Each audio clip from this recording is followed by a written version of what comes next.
Good morning and welcome to the Communication and Stakeholder Engagement Committee meeting on this day, April the 15th. I am Shebra Evans, Chair of the committee, and at this time I'll allow my colleagues to introduce themselves, beginning with our Vice President. Good morning, everyone. Carla Sylvester here. So glad to see so many familiar faces. Welcome. Mrs. Mondrosky. Good morning, I'm Rebecca Mondrosky. Welcome. Mr. Asante. Good morning, Nick Asante. Okay. As stated, we have so many great people here with us today. And so what I'll do is I will allow them to introduce themselves as they come forward to present. So welcome to you all. At this time, I'm going to ask my colleagues if you have any additions or edits to the informational summary. Hopefully you've had an opportunity to read that. Seeing none. Okay. We will go ahead and begin with our presentation. Just really been looking forward to this particular discussion. Everyone has been working hard, even during these most challenging times. So at this time, I will turn it over to Mr. Derek Turner to start us off. Good morning. Thank you, Ms. Evans, and good morning, committee members. Excited to be here this morning to talk to you about what I like to think of is strategic innovative engagement.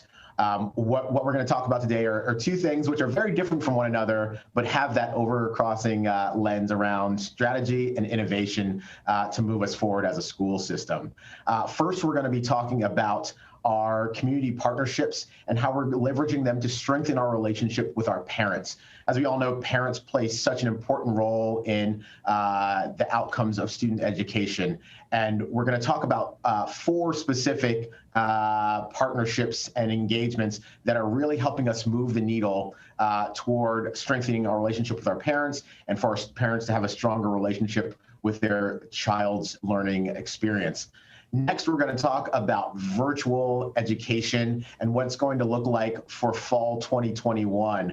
As we know, we've been living this hybrid model for a little over 2 months now, and we've had this world of almost all virtual since March of 2020. And so as we look towards the fall, we want to talk about what's still going to be part of the system for students who are interested in it around virtual learning and how students will be able to access their education through virtual and digital tools. So first up, we want to talk about kind of a pillar or a foundation piece of our engagement as we've been thinking about innovation. And that's the Family Engagement Action Team. And that's the group that really is thinking about how do we have a more diverse, stronger core of family involvement, and how do we have parents play a role in advising the school system. And so I'm going to turn it over to my colleague, Everett Davis, to talk about what this organization does and how it's moving the needle forward. So Mr. Davis. Thank you, Mr. Turner, and good morning to Ms. Evans, Ms. Silvestre, Ms. Mondrosky, and Mr. Asante, as well as to the public watching this morning. My name is Everett Davis, and I serve as the Director of Student, Family, and School Services, and I also support international admissions and enrollment. If we could bring up the presentation. Thank you. In addition to my role in MCPS, I am here representing my co-facilitators, Ms. Tracy Potts, who you will hear from in just a moment, as well as Ms. Danielle Wilson-Sadler, who is our instructional specialist with our team from the Family Engagement Advisory Team, also known as the FEAT. This morning, we hope to share one way that we are connecting for student success. During this brief overview, we will share some background information, our current state, as well as what's next. First, we want to thank Dr. Smith for his vision and push to create the FEAT. We are proud to say that the future work of this team will be a testament to his legacy in MCPS. So, what is the FEAT? Through a partnership with MCPS as well as with MCCPTA, it is a parent advisory that was established in April of 2020. Yes, in fact, during the pandemic, which we thought was an opportune time to engage our families. In addition to the co-facilitators, it is a group of 10 dedicated parents who represent the geographic, racial, ethnic, and school level diversity of our system. This advisory serves 2-year terms and meets monthly.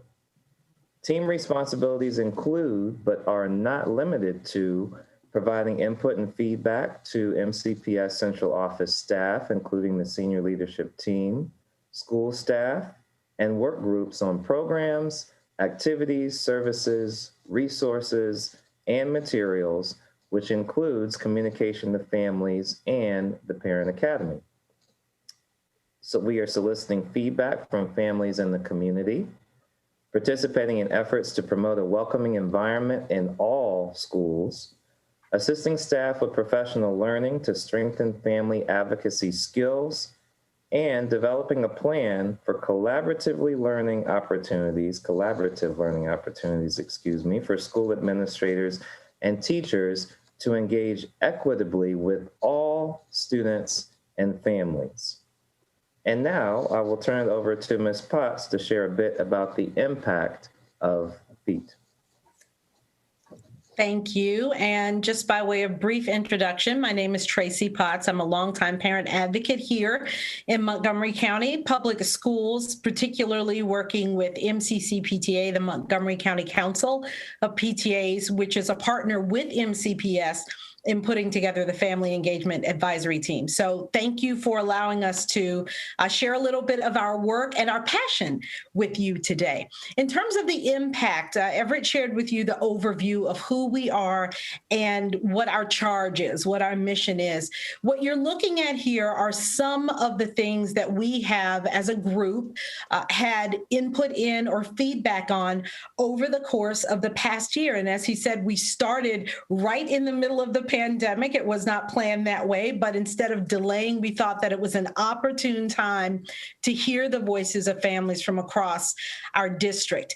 A couple of these that I will point out to you, you can certainly read them and think about them yourself, but a couple that I think were particularly impactful. When we first started, of course, it was in April, schools had just closed, and there were a lot of concerns about meals. We were in continuation of learning, and this group really helped us as a district and helped us understand where some of those missing meal sites were. We would come together and they would give us significant feedback on where students needed meals. Graduation planning later became a big issue when we had to do it virtually, and we were able to work with James Koutsos of OSSI to provide some input on that. In terms of feedback, we were thrilled to go on the College Gardens tour last summer when the district was trying to figure out what reopening might look like. And we brought in a fantastic student panel this year to get some feedback from them on the impact of virtual learning. So in conclusion, it's really important, I think, for district officials on the inside to get a sense of what it's like to get input before programs and initiatives are rolled out, and also to get feedback to make sure those things are working and having the impact that we want. And these are some of the areas where we've been able to do that. Thank you. So we've provided you a bit of an overview and shared the impact of FEAT. So what's next? We go to the next slide, please. We would summarize this in 3 steps or goals: expand and diversify, engage in recovery, and also raise awareness. So as far as expand and diversify, as I shared in the previous slide, FEAT members serve 2-year terms. And in an effort not to lose our momentum or progress, archive knowledge, we have staggered the terms of our cohorts. So that being said, we are gearing up our efforts to solicit applications for the spring. Cohort number 2, extremely excited about that, to expand the size and to continue to diversify our FEAT. So please stay tuned for additional information about that opportunity. Also, our second step, engaging in recovery, we're continuing to seek more opportunities to engage in recovery efforts, such as in our 2.5-year plan project teams, in office and department initiatives, and providing structured feedback on surveys that are administered to our MCPS community.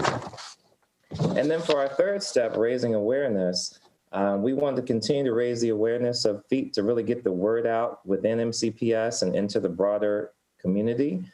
And our hope is that our system colleagues will use the FEET as a sounding board for advanced input, also for community input as well. So on behalf of our FEET team members and the co-facilitators, we just want to thank you for this opportunity this morning to share not only a best practice for engaging our families, but also to share how we are connecting for student success. Thank you. Thank you, Mr. Davis. I do appreciate the work that you have done along with the other members on the team. Thank you, Ms. Potts, for your portion of the presentation. I think it's really great that what we decided to do was not hold off and continue to engage in this work, and particularly during a pandemic.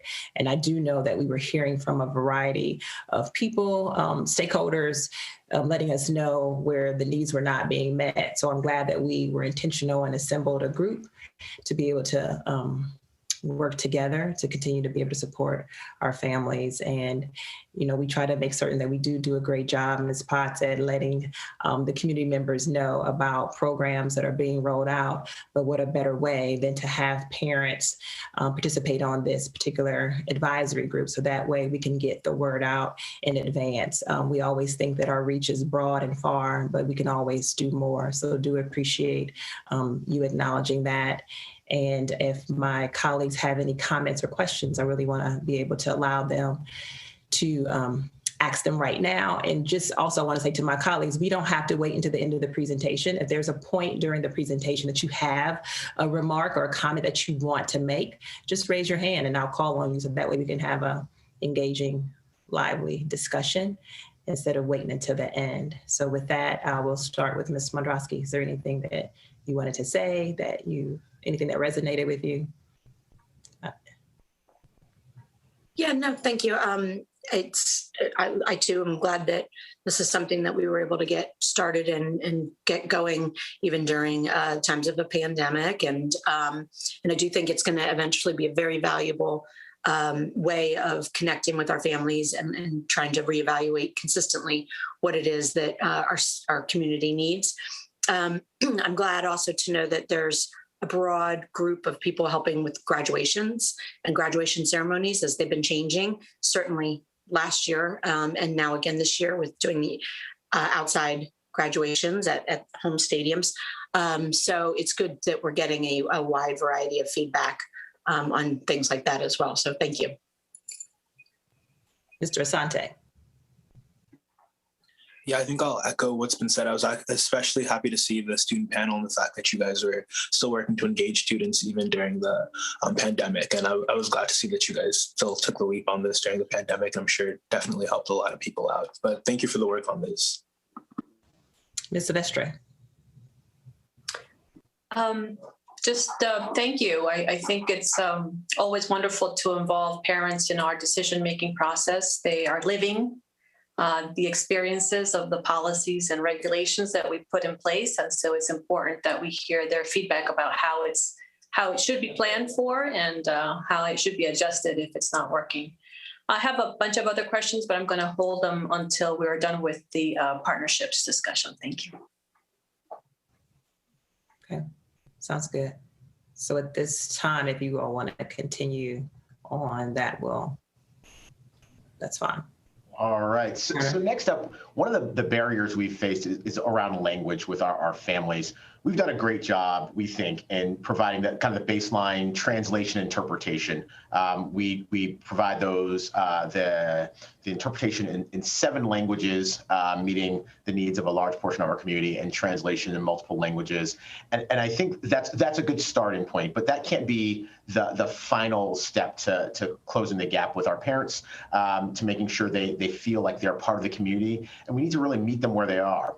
So I'm going to turn it over to my colleague, Melissa Rivera, who will talk about 2 real strategies to use language as a way to connect to our families in a more meaningful way. So Melissa?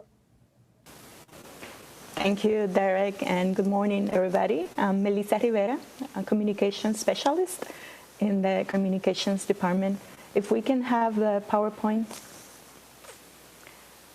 Thank you. So first, I wanted to take a minute to talk about what we are doing with Radio America.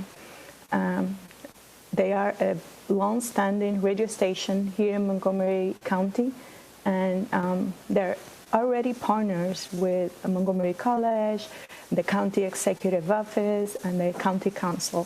And we thought that there was a need to have a space also in Radio America, and we partnered with them to have a monthly segment, Pregúntale a MCPS, which translates to Ask MCPS. But we wanted to bring this up a little bit more, and in addition to the radio program, we are airing the program in Facebook Live, and we are providing many ways for the community to engage with the system. They can either call the station to answer the questions. They can comment on the Facebook Live to share feedback, and they can also use WhatsApp. And we know the usage of WhatsApp it's large in the Latino and Hispanic community in the county. So that's been working very good. We are seeing an increase in the calls to the Spanish hotline. We always promote the Spanish hotline as a resource for parents to have their questions answered in Spanish. And we also have a constant presence on the website with a MCPS banner, and we have pre-recorded promos, and we are able to change and update those promos in a weekly basis. So we are using that space to push out district-wide messages. And for example, changes in meal distribution, important deadlines, no school days. We are updating those constantly so that parents can hear updated information on a weekly basis at different time frames. And we also have daily spots, Monday to Friday, to promote listeners to go and to the Facebook Live or to tune in. We are actually having the program the first Monday of every month. So we wanted to be consistent and make it easier for the listener to remember the first Monday of every month at 2 p.m. I can tune in and have my questions answered from an official voice from MCPS. I think the most important thing of this collaboration is that we're providing a new avenue for parents and stakeholders to engage with the system in their own language. And we are like breaking barriers, and we are being more accessible to parents and community. They're using the space to provide feedback on how they're doing, how the kids are doing, and to share what are their most precious concerns in this time. And as part of that feedback that we've been getting from the community, we also heard about the need of English as a second language classes, specifically for parents and guardians that are very involved in their kids' education. Even though we provide many resources for parents to engage with the schools in their own language, there's a need for parents, and there's an interest of parents to engage in English with their school. So that's when the collaboration with the Montgomery County Literacy Council starts, and I would like to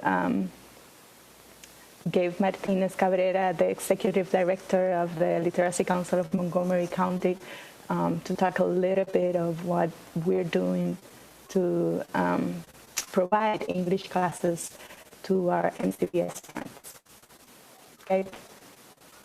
Good morning, everyone. I'm going to ask your pardon for 1 second, but I have to move my Zoom screen over a little bit. I don't see the deck, so I'm just going to, but I did have the deck open separately. So I'm just going to close the Zoom screen for a second and just look at the screen. I'm assuming that you can all see the slide I'm looking at.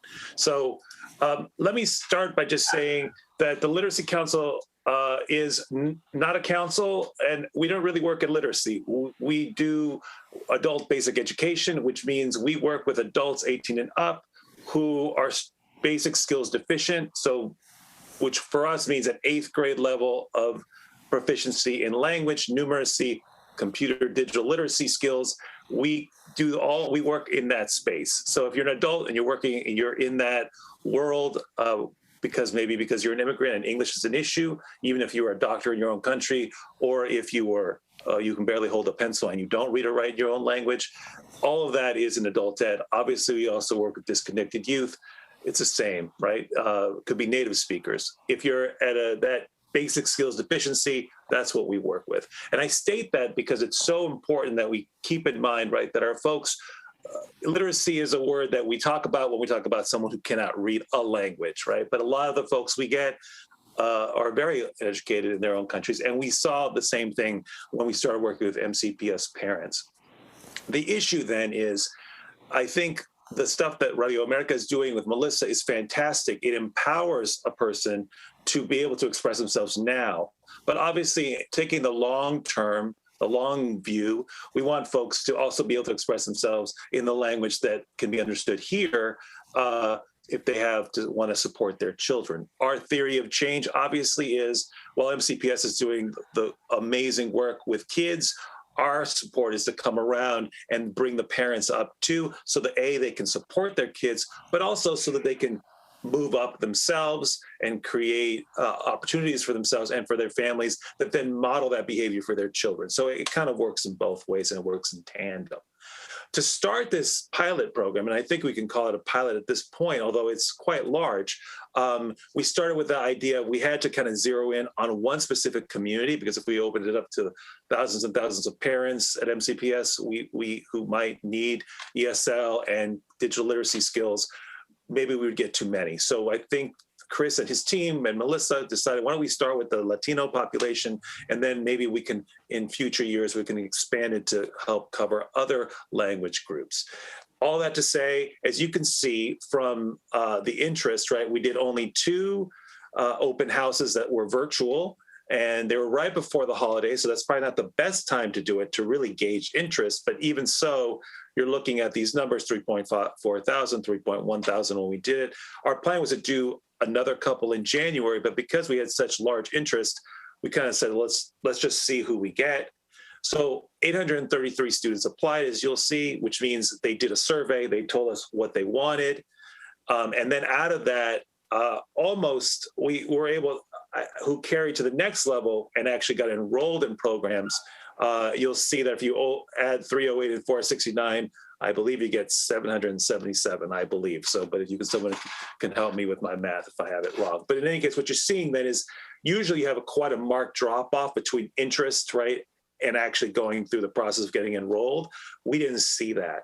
You'll see that we kind of differentiate services like anyone else, right? We want to have different levels of engagement. The formal ESL classes are state funded. We get our funding from Department of Labor. There's attendance policies. They're very rigorous, and they're 60 hours.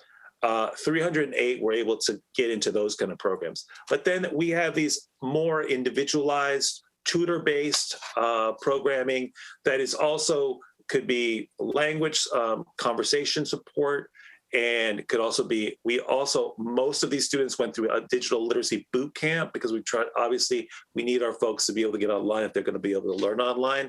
And so that's included in that 469. These are individual non-repeated numbers, by the way. So all this to say, the program was exciting, and we look forward to doing more with you all. I'm going to open Zoom up again so I can see you. Okay, well, that was great. Thank you so much for that information. And you answered some of my questions. Mr. Gabarretta, when you discussed exactly where the funding was coming from and what you offered, like what you were providing to the students, and so your attendance policy. So are you saying to people enrolled that if you miss so many classes that you will no longer be able to participate, or how are you ensuring that the cohort that you have continue to come throughout the entire time? Well, we engage the students and we ask them at the outset, if you want a formal class, unfortunately, those are policies dictated by the state, just like you all have them, right? Okay. You can't get away from that. So we tell them. So for those 300 students or so that came in, they said, we've got that time free, we can commit. And, but the policy is strict and we can't get around it, right? So then for people who are like, I'm not sure, that's where you got into we have something called small online groups, which are basically, they're still instructor-led, they're still rigorous, but it's just more flexible because they're not state funded. So they allow for us to create spaces for those students who may or may not be able to. They obviously can also, if they miss a class session, they can see it because it's online for them. Or if they want computer skills, they go into those classes. Or if they just want to practice their conversation. Many of the students will come into, even if they're taking a class, also want to practice their ability to speak, because that is, in essence, that is probably the most needed, required task for that, right? The thing that they're probably coming to us first and foremost for. Okay. Well, thank you. What a great resource. So to Ms. Rivera, the question I want to ask you, so do you believe that if we didn't have this partnership with Radio America, that we would not be, this is a portion of our population that we would not be able to reach? Yeah, I definitely believe that. And I've noticed the need because of an increased engagement, not only in the phone calls, but in our social media. We do share their Facebook Lives on our own social media. And also, like what we hear from the community, I will see in the future an increased frequency. Maybe once a month, it's okay for now, but maybe that's something that we need to think about in the future. Maybe have a weekly segment or every other week, and bring it to another level. Maybe invite other school leaders, parents, PTA groups, because we know that the parent-to-parent communication is very effective from what I've seen in the Hispanic and Latinx community. Absolutely. Okay. And so I will open up the floor to my colleagues. Please feel free to let me know if you have any questions. Instead of me calling on you, just raise your hand or something that you want to say. That way I won't call on you if you don't have a comment and we want to keep going. And so no one is raising their hand. Okay, Ms. Silvestre. No, I just wanted to thank Mr. Martinez Cabrera. You did this during the pandemic, right? Yes. That is incredible, because it is hard to get people. I mean, we know our students struggle with, were they using the kids' Chromebooks? I mean, just getting parents technology is a struggle. So sometimes phones, obviously, sometimes a Chromebook. Sometimes they weren't able to figure out how to get the Chromebooks to work. So that's why we did that digital boot camp to kind of, we'd have to pull them to the side and kind of, but it's difficult to teach and how to get online. So that was a bit of a task, but a lot of them will just, I'm just gonna use my phone because I know how to use my phone. And we're like, okay, well, use your phone. That's a very important lesson for us to learn as well. We assume everybody has great internet and a laptop ready to go, but they don't. But most do have phones, and so we have to take advantage of that technology to reach our families. Right. Definitely. Yeah. Go ahead. No, I was going to say it's one of the things we try to do is try to encourage them to see the phone as a learning tool, not just something that they're well versed. Most people, I mean, not everyone still. Some people don't have phones even, but a lot of our students definitely have smartphones and are able. They just don't they don't make that connection. So it's trying to teach them that they have some digital literacy. They just may not see it that way. Great, thank you. And the Radio America is just one tool of many, and an important tool. But Some people are not on Facebook all the time, but they'll turn on the radio while they're doing their chores or working. So it's just one tool of many, and it's a great opportunity for people to call anonymously in their language to ask that one question that they've been wondering about. So thank you. Absolutely. Mrs. Spandrowski. Yeah, thanks. To those points, I too happen to agree that I think the radio aspect would be wonderful if we could start seeing it increase and bring in different speakers and things like that. I think that that's a really great opportunity, as Ms. Silvestre just mentioned, just having people be able to be listening to stuff while they're working or whatever it is, the activity they're doing, going for a walk, whatever, is really important. And I also just wanted to reemphasize what you all were saying about the phones. And that's one of the reasons why I've been pushing so hard for so long about text messaging and making sure that people have, the easier we can make it for them.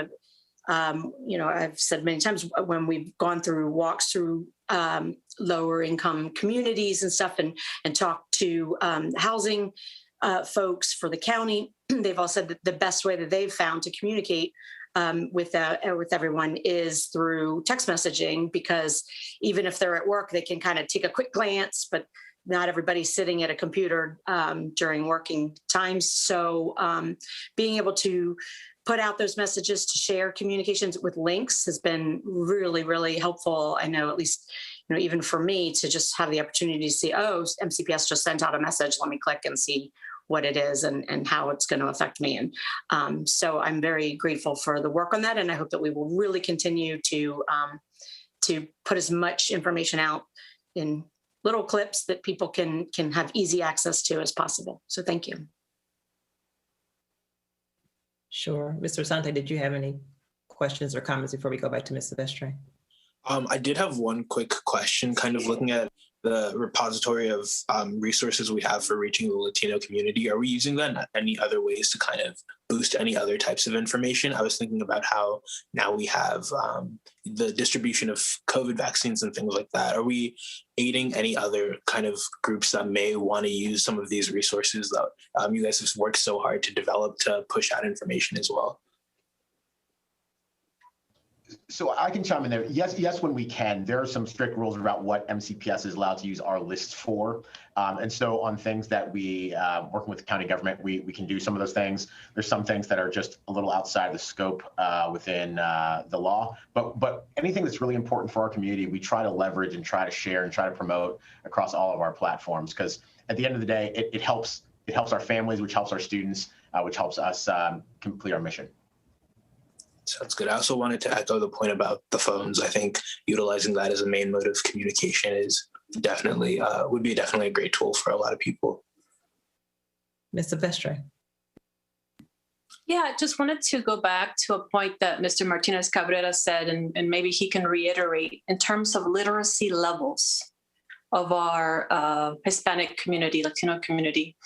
I just think you mentioned a particular grade level that you work with, what you're seeing in the community, and how can that inform? Because we translate, but are we translating to the right literacy level in Spanish and other languages? Could you speak a little bit about the literacy levels that you're seeing in the community?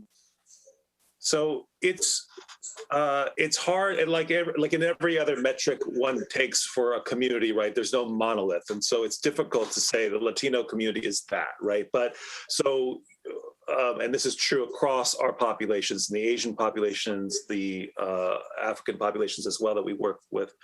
I would say the theme is that we tend to find that people are, so adult basic education is defined by Department of Ed at the national level as basic skills deficient, which means 8th grade level and below. That means that that's the kind of people we're engaging with, right? That's just a standard, right? But obviously there are people who can run the gamut. I would say what we would say is probably about 2/3 of the population that we got in that out of the 800 we served are probably struggling even in Spanish at well below an 8th grade level in their equivalent as their countries would break out grades. Like those, so I would say if you're looking at the level, and that just might be who gravitated towards the program. I can't make a comment about the full, Latino population, the parents, But I would say that the folks who gravitated towards our classes, they were struggling in Spanish as well. I would say just when we could see that just from the emails they're writing and how they're writing them, right? Now, again, it's hard to know that exactly because, sometimes people are just casual, but you can see the way, and we have Spanish speaking staff, and obviously, and I can read it as well. So we can kind of gauge from that, and also just their spoken Spanish and their level and their vocabularies.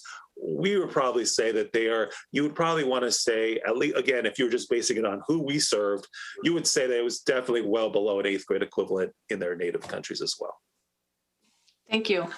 And just wanted to bring to our attention, Mr. Davis and folks from the International Student Office, that there was a Washington Post article on April 1st, and the reasons many Guatemalans are coming to the border, and it has to do with starvation, malnutrition. But what the article points out is that a lot of the people that are coming to the border and will soon come to the DMV are Mayan speakers. And so we need to be prepared for that.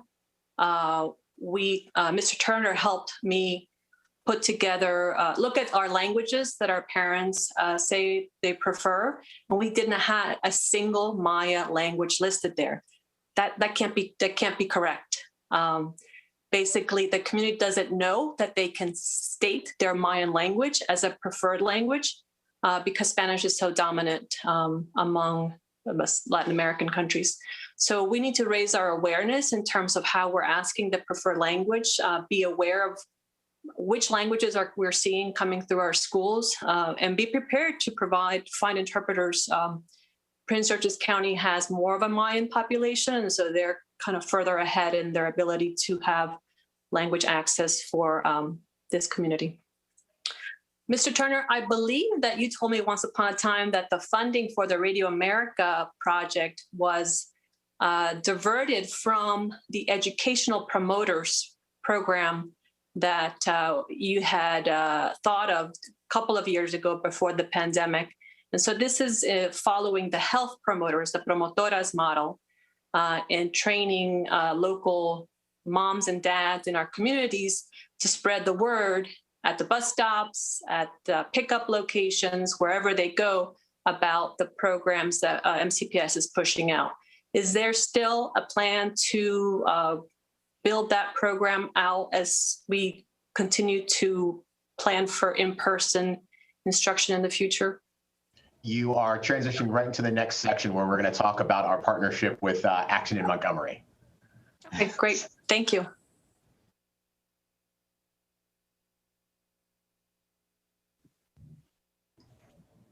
Go ahead, Mr. Turner. You go ahead. So I'll take that as my cue. So one of the things that you as board members see all the time, at the board table and in our community, there's roughly the same people coming to the table in public comments. There's the same universe of people we always hear from. And there was this one exception where we thought it was really impressive.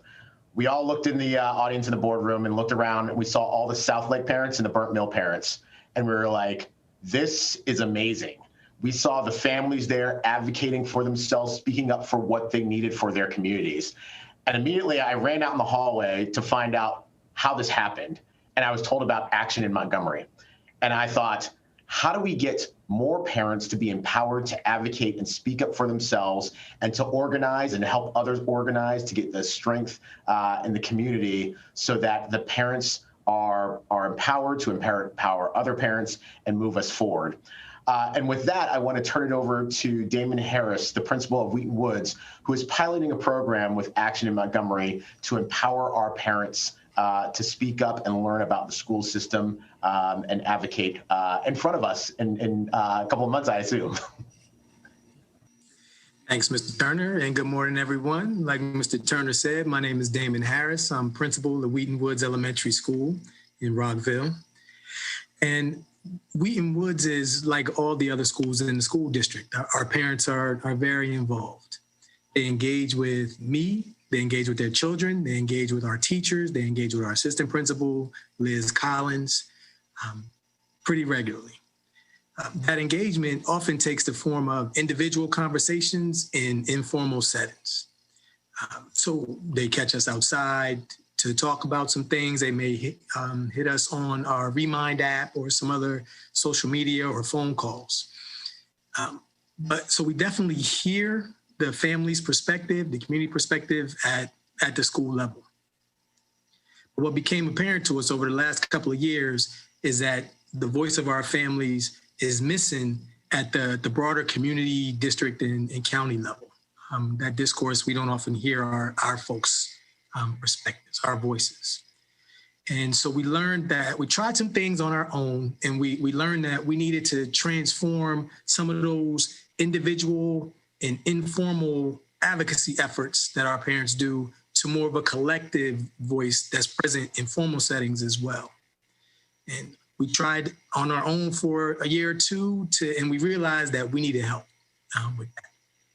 And that's where Action in Montgomery enters the picture for us. AIM has a history of successfully supporting the collective voices of historically marginalized groups of folks, sort of like Mr. Turner just talked about as examples with South Lake and Burnt Mills.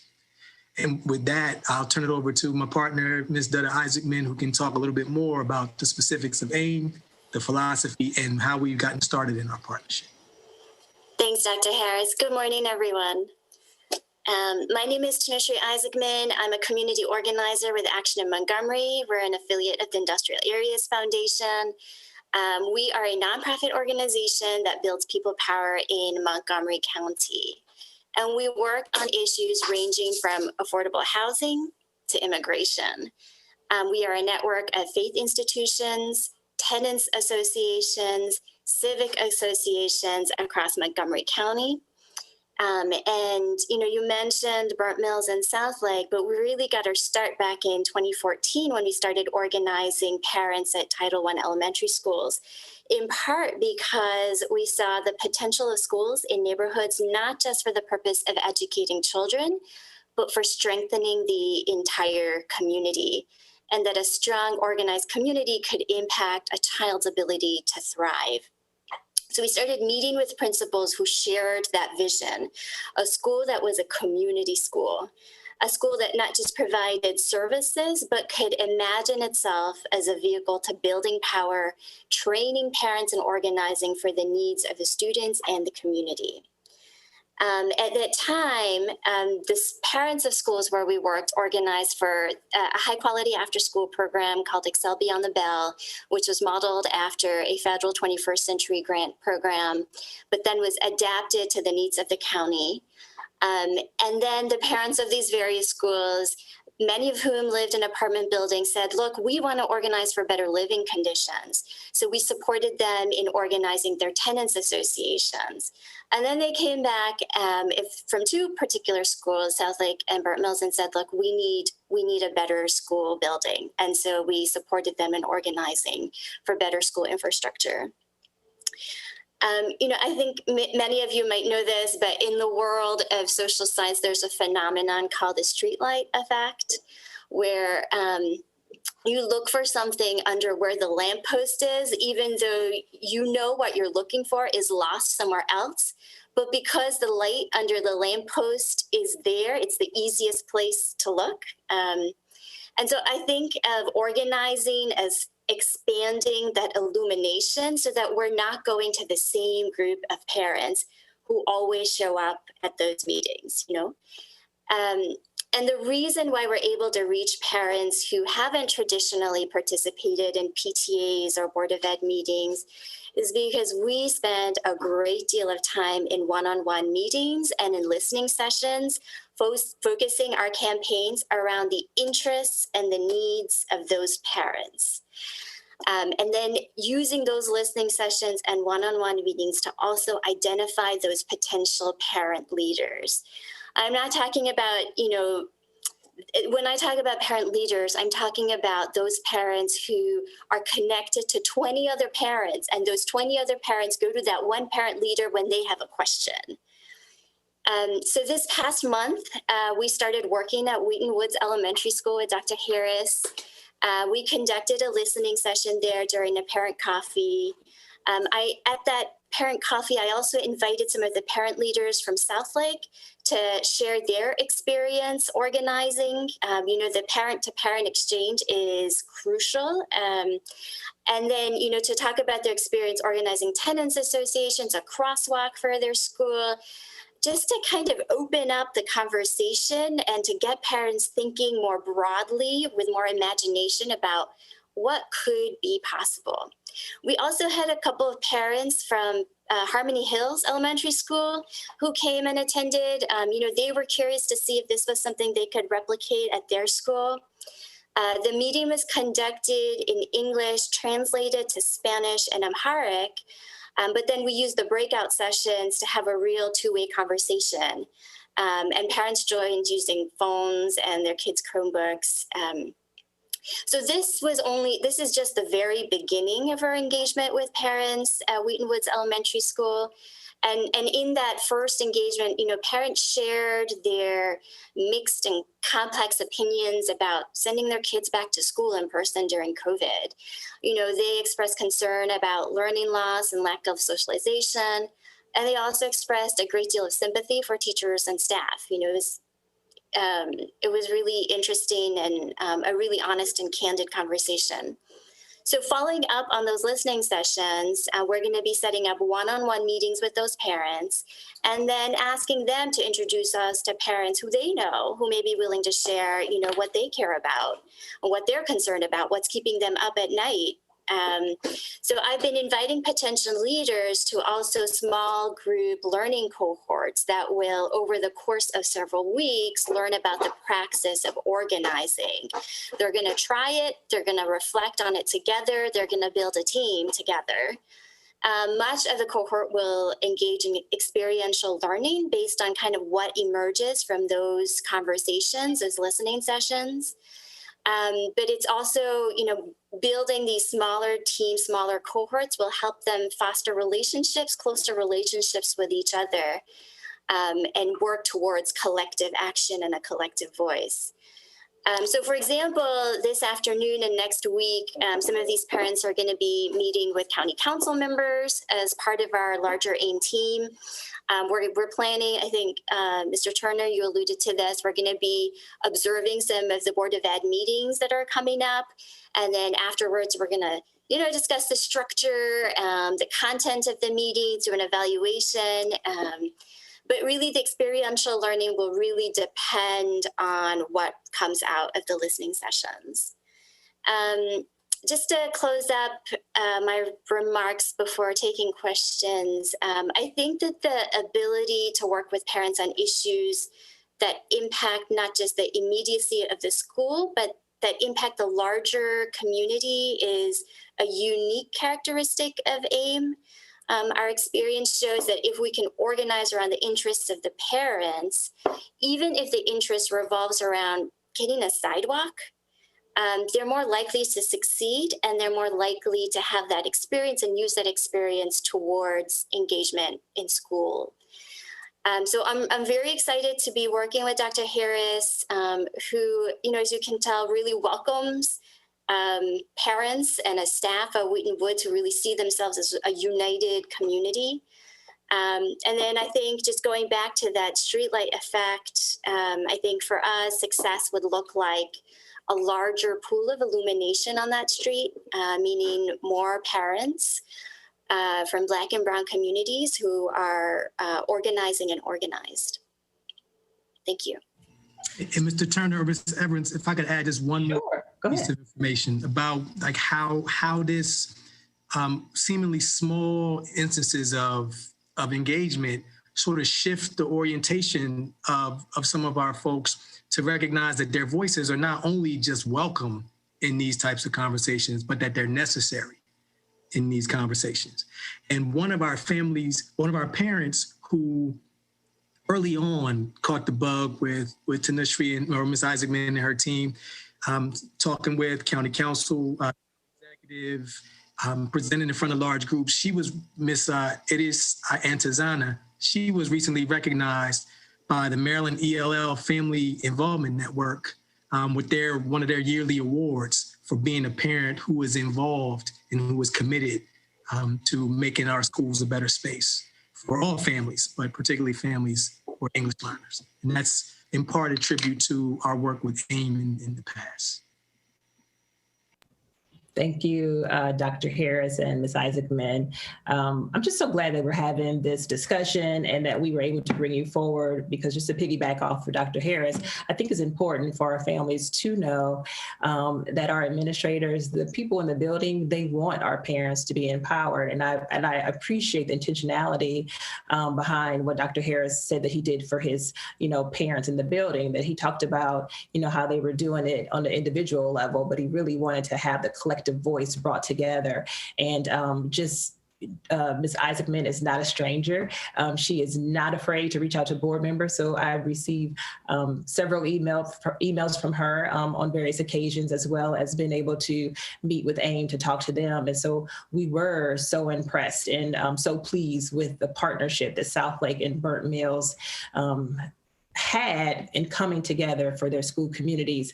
AIM is not a stranger to the community work, and so very much aware of them, but didn't know like the intricate details behind how you help support and empower our parents. So just glad that we were able to bring all these partnerships forward to show the intentionality, the work that the system wants to do to help include our parents' voices, not only at the district level, but at the local level too. So just thank you for coming today.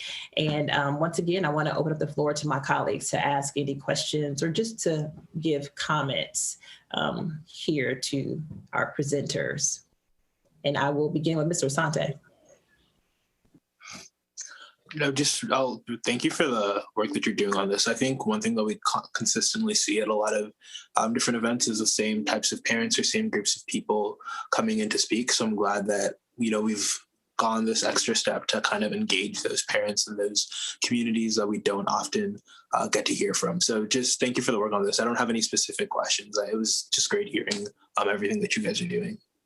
Okay. I did want to throw in too, it's so great to see our youth coming to testify. And so in your quest to help our parents, we in turn empower our children to speak up and use their voices when they see their parents and guardians come forward. It makes them want to do the same. So we were able to see a lot of our young students in the elementary schools come out and speak as a result of that support and help they got from AIM in addition to their parents. Ms. Silvestre, Mrs. Smondrowski, any comments? Mrs. Smondrowski, go ahead.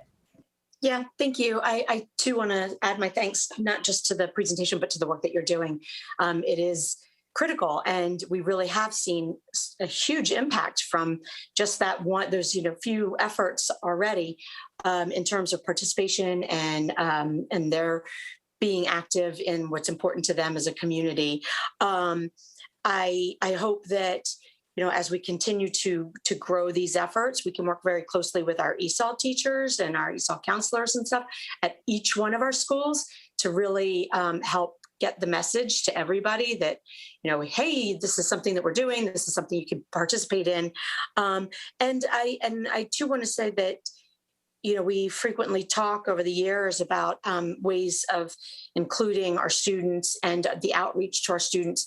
I tend to feel like whether it's the capital budget testimonies, boundary testimonies, the operating budget testimonies, I love hearing from our students, but we too frequently only hear from the same kind of, from our SGA students or whatever. And I'm not sure in some of the ESOL classes that I've gone and talked to kids in, they weren't even necessarily fully aware of the student government structure, even at their school, let alone at the county level.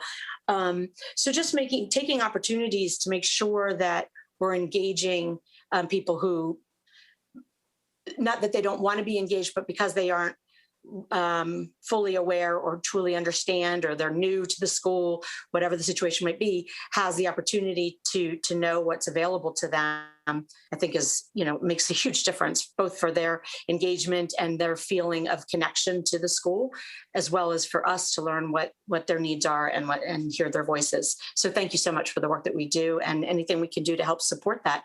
I certainly hope you all will continue to reach out and not hesitate to ask. So thank you. Thank you, Ms. Silvestre. Just wanted to ask Mr. Turner kind of what the vision is for growth and expansion of these efforts. It's wonderful that AIM is able to work with these two schools, but how do you see this going system-wide, and sustainability? Are we contracting with AIM to do this work, or are we relying on their good graces to accomplish this? We are contracting with them, and we're hoping to do this beta pilot and show the proof of concept that this actually does empower parents and move us forward. And then we can build this model in clusters at a time and then across the system.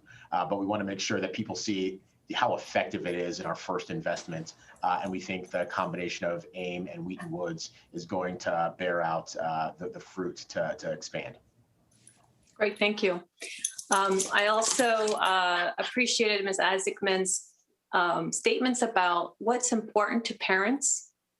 I think too often we want them to be involved in everything, from boundary studies to comment on policies to surveys, but maybe they may not be interested in all of that. And really focusing on what is important to them, I think, is what is going to get turnout. We can't expect them to be interested in everything. Not every parent is a professional advocate.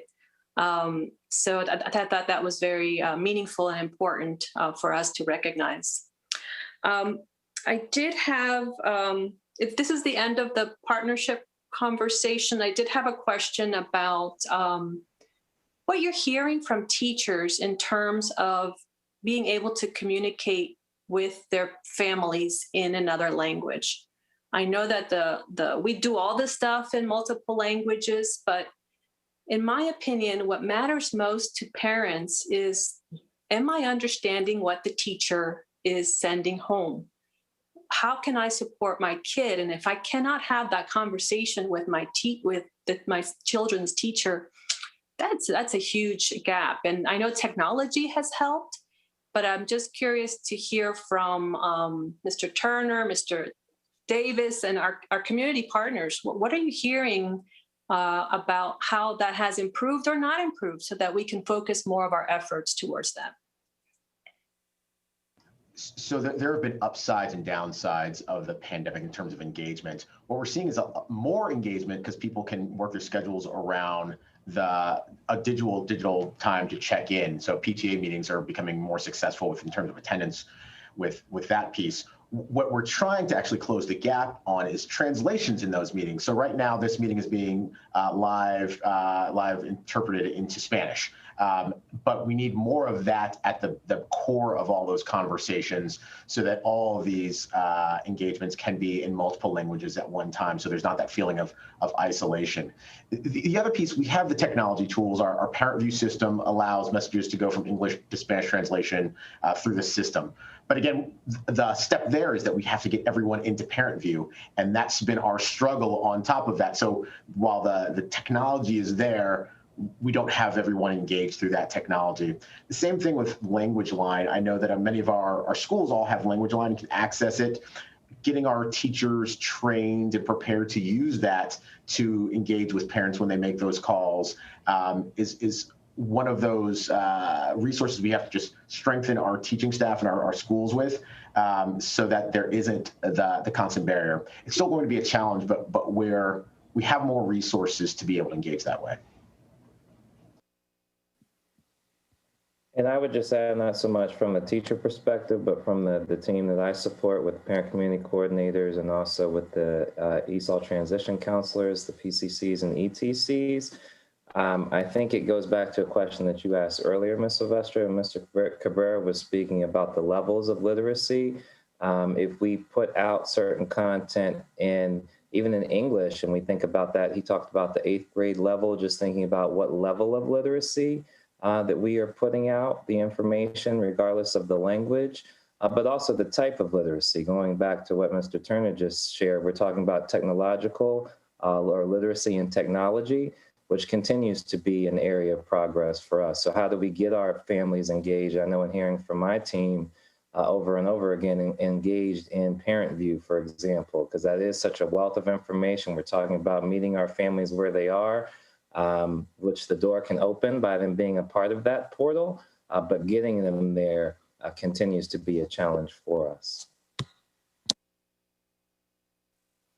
Mr. Harris, do you have any feedback from the teachers in your school in terms of how well they're able to reach families in other languages?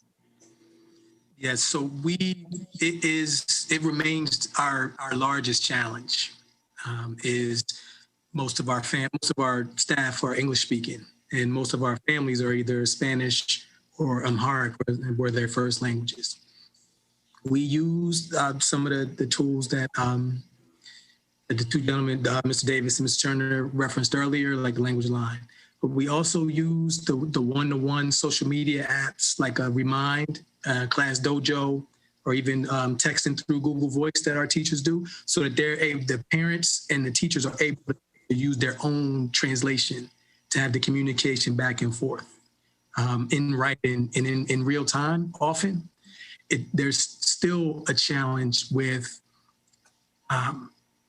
like a Zoom conference where the teacher, if we don't have a video conference, if we don't have the live interpreter, so that the parent and the teacher can just talk for 5 minutes about one quick thing on, for instance. That's where we really lean on the language line or some of our language proficient staff members. Our families are really keen on connecting. We have some staff members who are the community. So our families reach out to them just as often or more than they reach out to me. And they feel comfortable speaking in their home language. They've known these folks for 15 years and they feel like family because they are. So like there are some ways that we overcome it, but it still remains our largest obstacle. Next question. Yes. So just, I'd love to hear Mr. Harris's view on this, because as someone who works in education, but on a different sector, but kind of we have parallels, we have overlap. We have found that a lot of our folks often feel, and I think this might come to what the discussion around AIM is as well, the empowerment issue. It's not so much, sometimes I feel like there's a reticence to voice an opinion, like, because that's the teacher. And so, like in other cultures, the teacher is the teacher, and I shouldn't chime in. And I feel like even getting away from language, although, obviously we want to think about that, it's also trying to encourage folks to understand that, at least in the American system, it's like parents are customers, and you get a good school when you push for what you need and what yours need, right? And you know what you need. So I'm just wondering if there's any kind of, I also think that's another issue we have, that we keep putting it in terms of language. And obviously I'm a teacher, so I kind of think that way as well. But sometimes I wonder if it's also just trying to help people see, regardless of the language, that they should and can and need to express a concern, an interest, a need, or whatever, to get at that. And I'm not sure if the people who are working in AIM are dealing with that, or you are kind of trying to help that along. I'm just curious if anyone has an opinion on that, but it's just something I've seen from our students who are adults, obviously. I do have a comment, but Ms. Eisman, I saw you unmute first. Thanks, Dr. Harris. Our work is about building power. So it's about coaching and training parents and finding experiences where they can use their voice.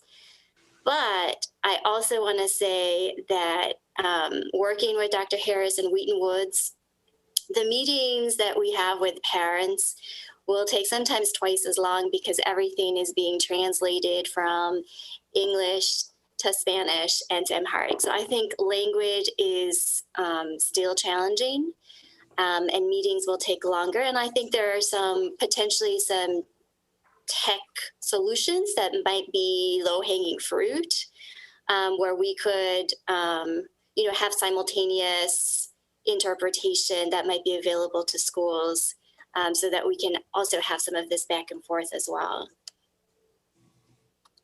I agree. And because the Zoom interpretation like we're using today is on the principal's computer or the principal's Zoom, but it doesn't work for staff members. So like we've been talking with our tech folks throughout the year about how we can make that happen. But yeah, Mr. Martinez Cabrera, like I see see in my building a lot, there's a lot about sort of self-efficacy, right? Whether parents feel like they have the skill or the knowledge to be able to give their voice on policy or on what we're doing in school as a practice. There are also issues of role where families say, it's not my place.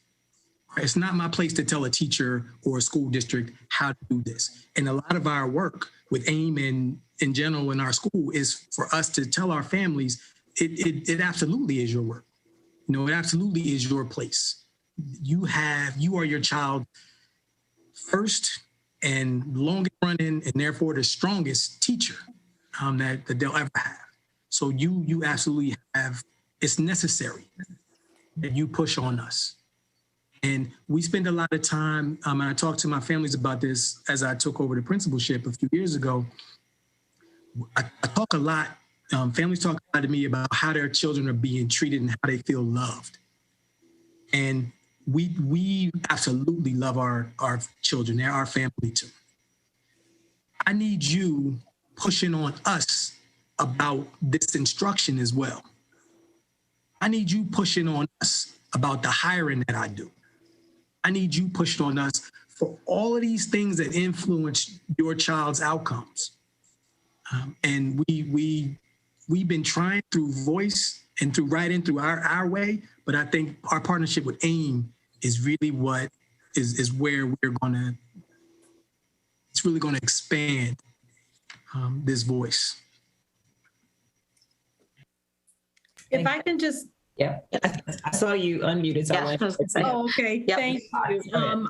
I want to be additive because a lot of the experiences that I've had as a parent and a parent leader, I think Mr. Martinez Cabrera, Dr. Harris, Ms. Isaacman brought out those points. Technology, I do think, is a big part of it. And some of the family engagement work that I've done, I've been exposed to some of those apps, some of them that Dr. Harris mentioned, where there is immediate simultaneous translation between teachers and parents about things. I think your original question, Ms. Silvestre, was about that basic relationship between the parent and the teacher, which is what, on a very basic level, people are concerned about. So you have that simultaneous translation, about a math homework problem and that type of thing. That is helpful. But I think that point about people feeling empowered and that it's okay to even engage in that way, I found as a parent leader in my community was critical. Just that whole hand-holding sometimes to say,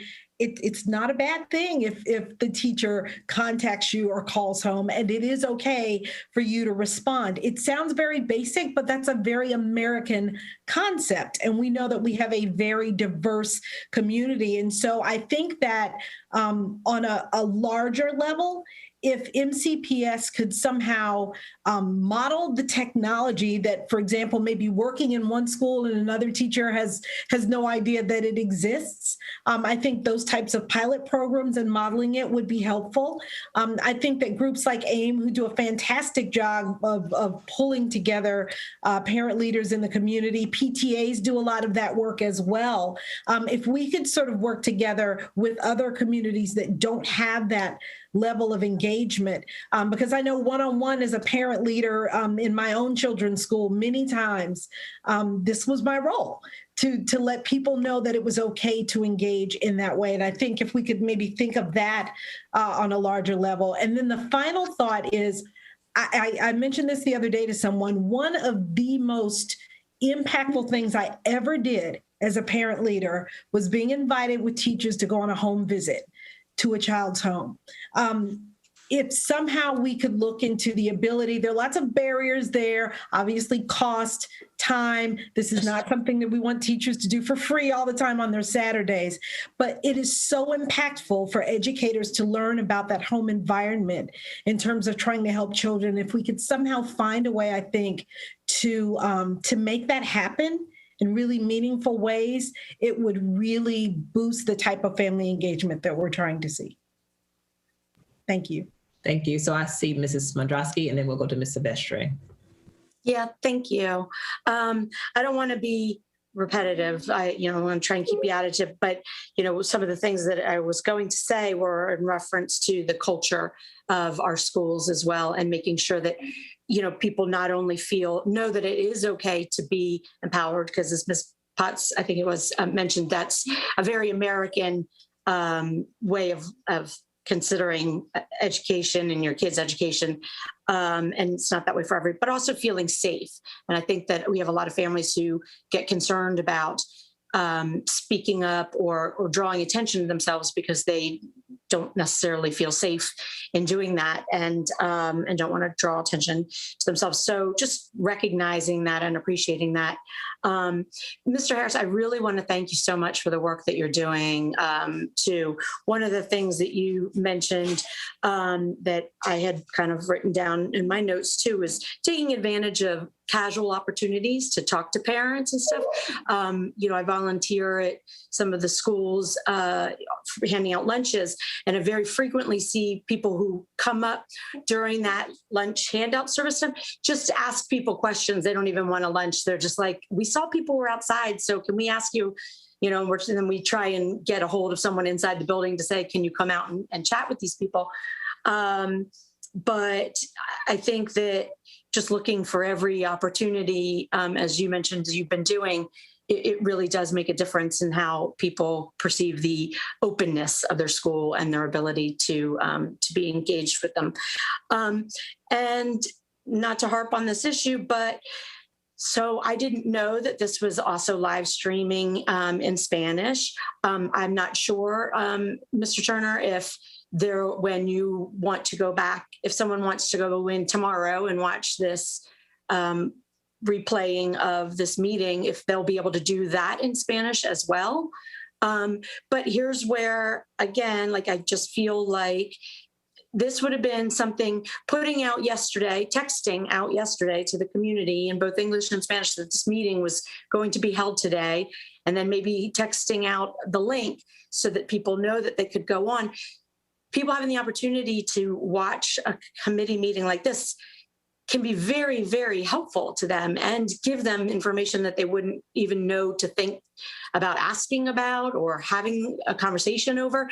And sometimes I think that we worry about sending out too many text messages and it becoming, like a negative thing. But the fact is, just as I'm sitting here during this meeting, I've gotten 3 text messages from MCP Alert Montgomery County, about traffic stuff. I'm obviously not driving on those roads right now, so I hit delete.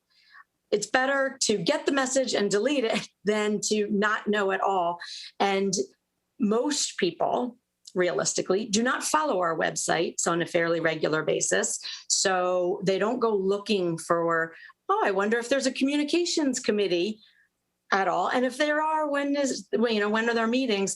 So just taking advantage of ways of letting people know the work that we're doing will obviously increase their ability to participate. So thank you.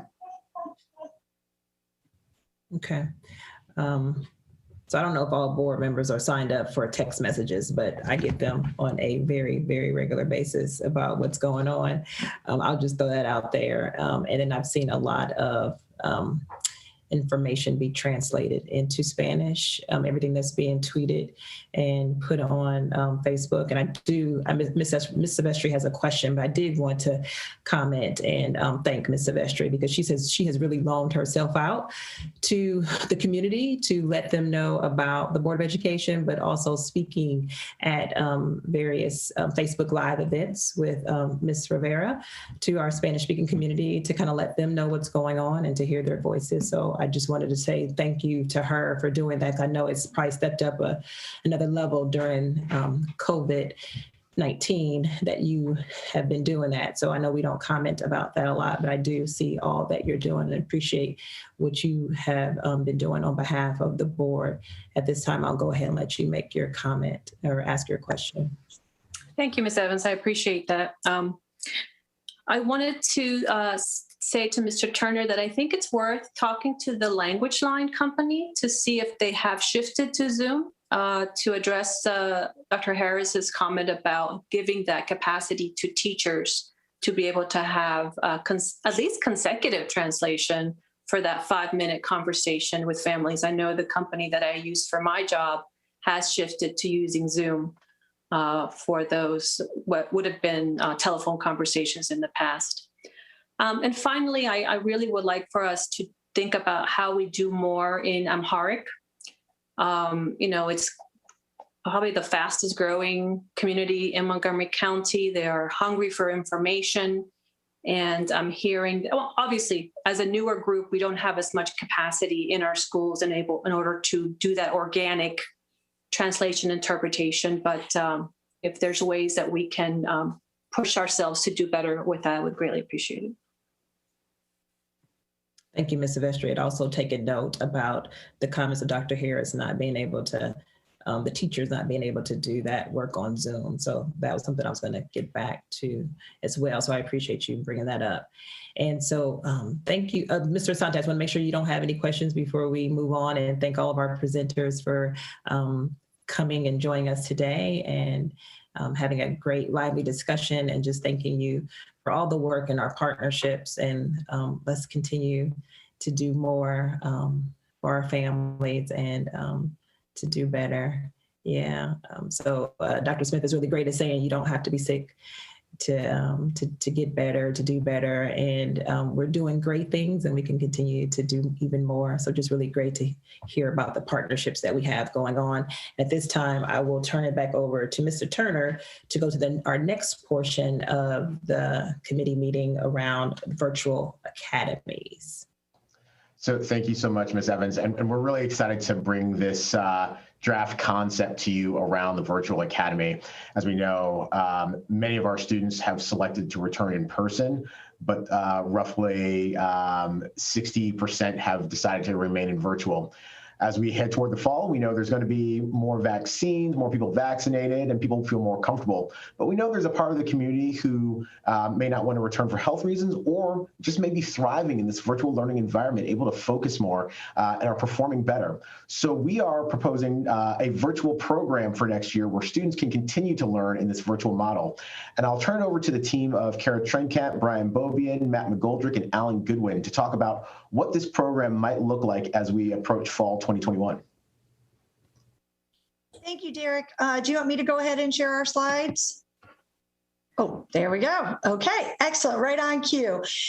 So as Derek shared, we have been part of a comprehensive work group and many different stakeholder teams to collect first the visioning of what a virtual academy could look like in Montgomery County, taking what we already know from some of our online programs that we've been offering, and many have been talked about at the board table around how we accommodate students that may be working, students that are on an abbreviated schedule, credit recovery, access to courses. We know that we have some existing programs with which we could leverage and build upon as we envision what a new virtual academy, much bigger, broader virtual academy could look like in Montgomery County. So Matt McGoldrick, let me pause for a minute. My name is Kara Trenkamp. I'm the director for technology integration and learning management systems. And I'm going to turn it over to Matt McGoldrick to kick us off around some of the work that's already taken place and the different groups that we've spoken to that have helped shape what you're going to hear today. So next slide, and Matt McGoldrick.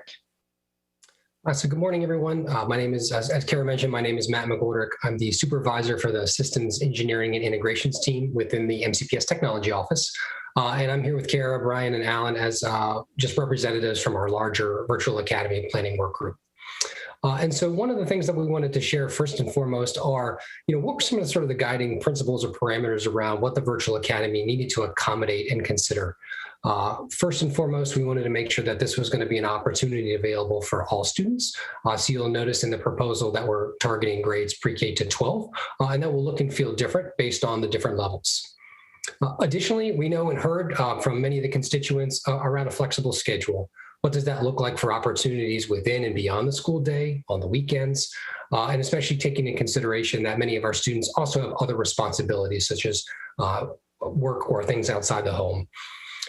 We also wanted to make sure that we have all the supports in place for our students that have special education services, where English is not a first language, and also many of the social emotional supports that we all need and are provided in a homeschool or a traditional school would very much need to be a part of a virtual academy program.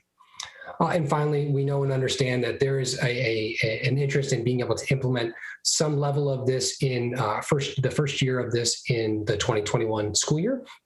And then what does that mean for subsequent years as we continue to evolve and iterate the program? Next slide, please. So one of the things that we wanted to do as well is tip our hats to the number of groups that we've been working with over the last several weeks and months to really frame what the virtual academy can look like for Montgomery County Public Schools. And while it's a pretty long list, we won't run through and read each of these to you. I think it's important to note that we've worked with a number of internal groups within MCPS, as well as our community partners and student focus groups and MCCPTA. Working with many of our leadership organizations and school staff through information and feedback sessions to really continue to refine what this can and should look like. And also think about what are some of the other considerations that need to be in place as we think about the relationship between the child's homeschool and the virtual academy. What does that mean around staffing? Just lots of key decisions that these groups have really helped to frame and sort of put at the forefront of the discussion. So we just want to make sure that you're aware of all of those and also point out that this is a key component of the 2.5-year project planning group as well. Next slide, please. So a few themes that continue to resonate in the feedback thus far is we just wanted to mention, as we noted earlier, that the plan is really intended to serve all students. And that we want to make sure that we attend to all of those key groups that we have listed here in targeting our primary students in grades pre-K to 2 or 3, as well as some of the other special services that are provided. And those students that may not have access to courses at their home school, could the virtual academy provide that as an opportunity? Some concerns around students' wellness, so social emotional well-being and physical well-being, that very much needs to be a part of the virtual academy to ensure students are healthy and well and being successful. The program should be flexible. So how do we account for all the different permutations that might arise for what students and their families are looking for, whether that would be pre-COVID or now we're in COVID age? How do we take into that in consideration? And what does that look like for students during the school year transitioning in or out of the virtual academy? Is that an option? And lastly, around staffing, knowing that this being able to teach in a distance learning or virtual environment is very different and fundamentally different than that of a traditional classroom setting. So making sure we have staff who are highly qualified and competent in these areas, making sure that we fully staff the program for it to be successful for our students, taking into consideration questions around class size and how that might compare to our traditional classroom settings. And then what does that impact look like for staffing on our schools? And how is there very much a partnership between the virtual academy and the homeschool to mitigate that impact? Next slide, please. And so with that, I'm going to turn this over to Brian Bob, one of my colleagues, who's going to talk more specifically about the virtual academy and some of the elements that we could expect. Good morning, everybody. Thanks, Matt. My name is Brian Bobian. I'm the supervisor for online learning, interim instructional services, and home instruction for Montgomery County Public Schools. And I'm happy to be here with you guys this morning to discuss some of the work that has gone into the planning of a potential virtual academy for next school year. So taking a look at what the virtual academy will be, our proposal anyway, is that it would be a year-long fully virtual option for students in grades pre-K through 12. So this would be completely digital. It would include a combination of real-time synchronous instruction along with asynchronous instruction in between class sessions. And we'll see as we get into the discussion specifically about the schedules at the elementary, middle, and high school levels, where that the volume of synchronous versus asynchronous instruction comes in. This would include digital assignments. We're talking about a fully virtual option. And so the digital realm is where those things would live. And then as Matt touched on at the end of his presentation, the idea around the support services kind of wrapping around that student from both the virtual academy structure and from the homeschool, and what that specifically, how we can leverage both of those groups to ensure student success. Next slide, please. And in regards to that engagement with the homeschool, we realized that that there are components here where we really need to drill down how these things take place. But our proposal is that the students would remain enrolled at their homeschool and would attend classes in the virtual academy. The homeschool could be the place for extracurricular activities and athletics. It could be the place for special education related services. So this is not about the provision of instructional accommodations. That would be the role of the teachers and support staff at the virtual academy, but we may not have a critical mass of students who need things like OT and PT and speech in the virtual academy. And so how we leverage those supports from the homeschool. Also access to meals. We know that this remains a concern, especially for students in the virtual realm. And so how would we facilitate that for students in the virtual academy? And some procedural pieces around testing and accountability need to be considered as well. And those are things that are still in the planning process. Next slide, please. And so we want to be clear about a differentiation between what has been the remote learning experience and what will happen in the virtual academy. 12 months ago, we were all thrown into a position where at every level, we had to engage in remote instruction and remote learning. And we've heard feedback that some of our staff were absolutely ready and raring to go in regards to remote learning, and others were reticent about the idea of it.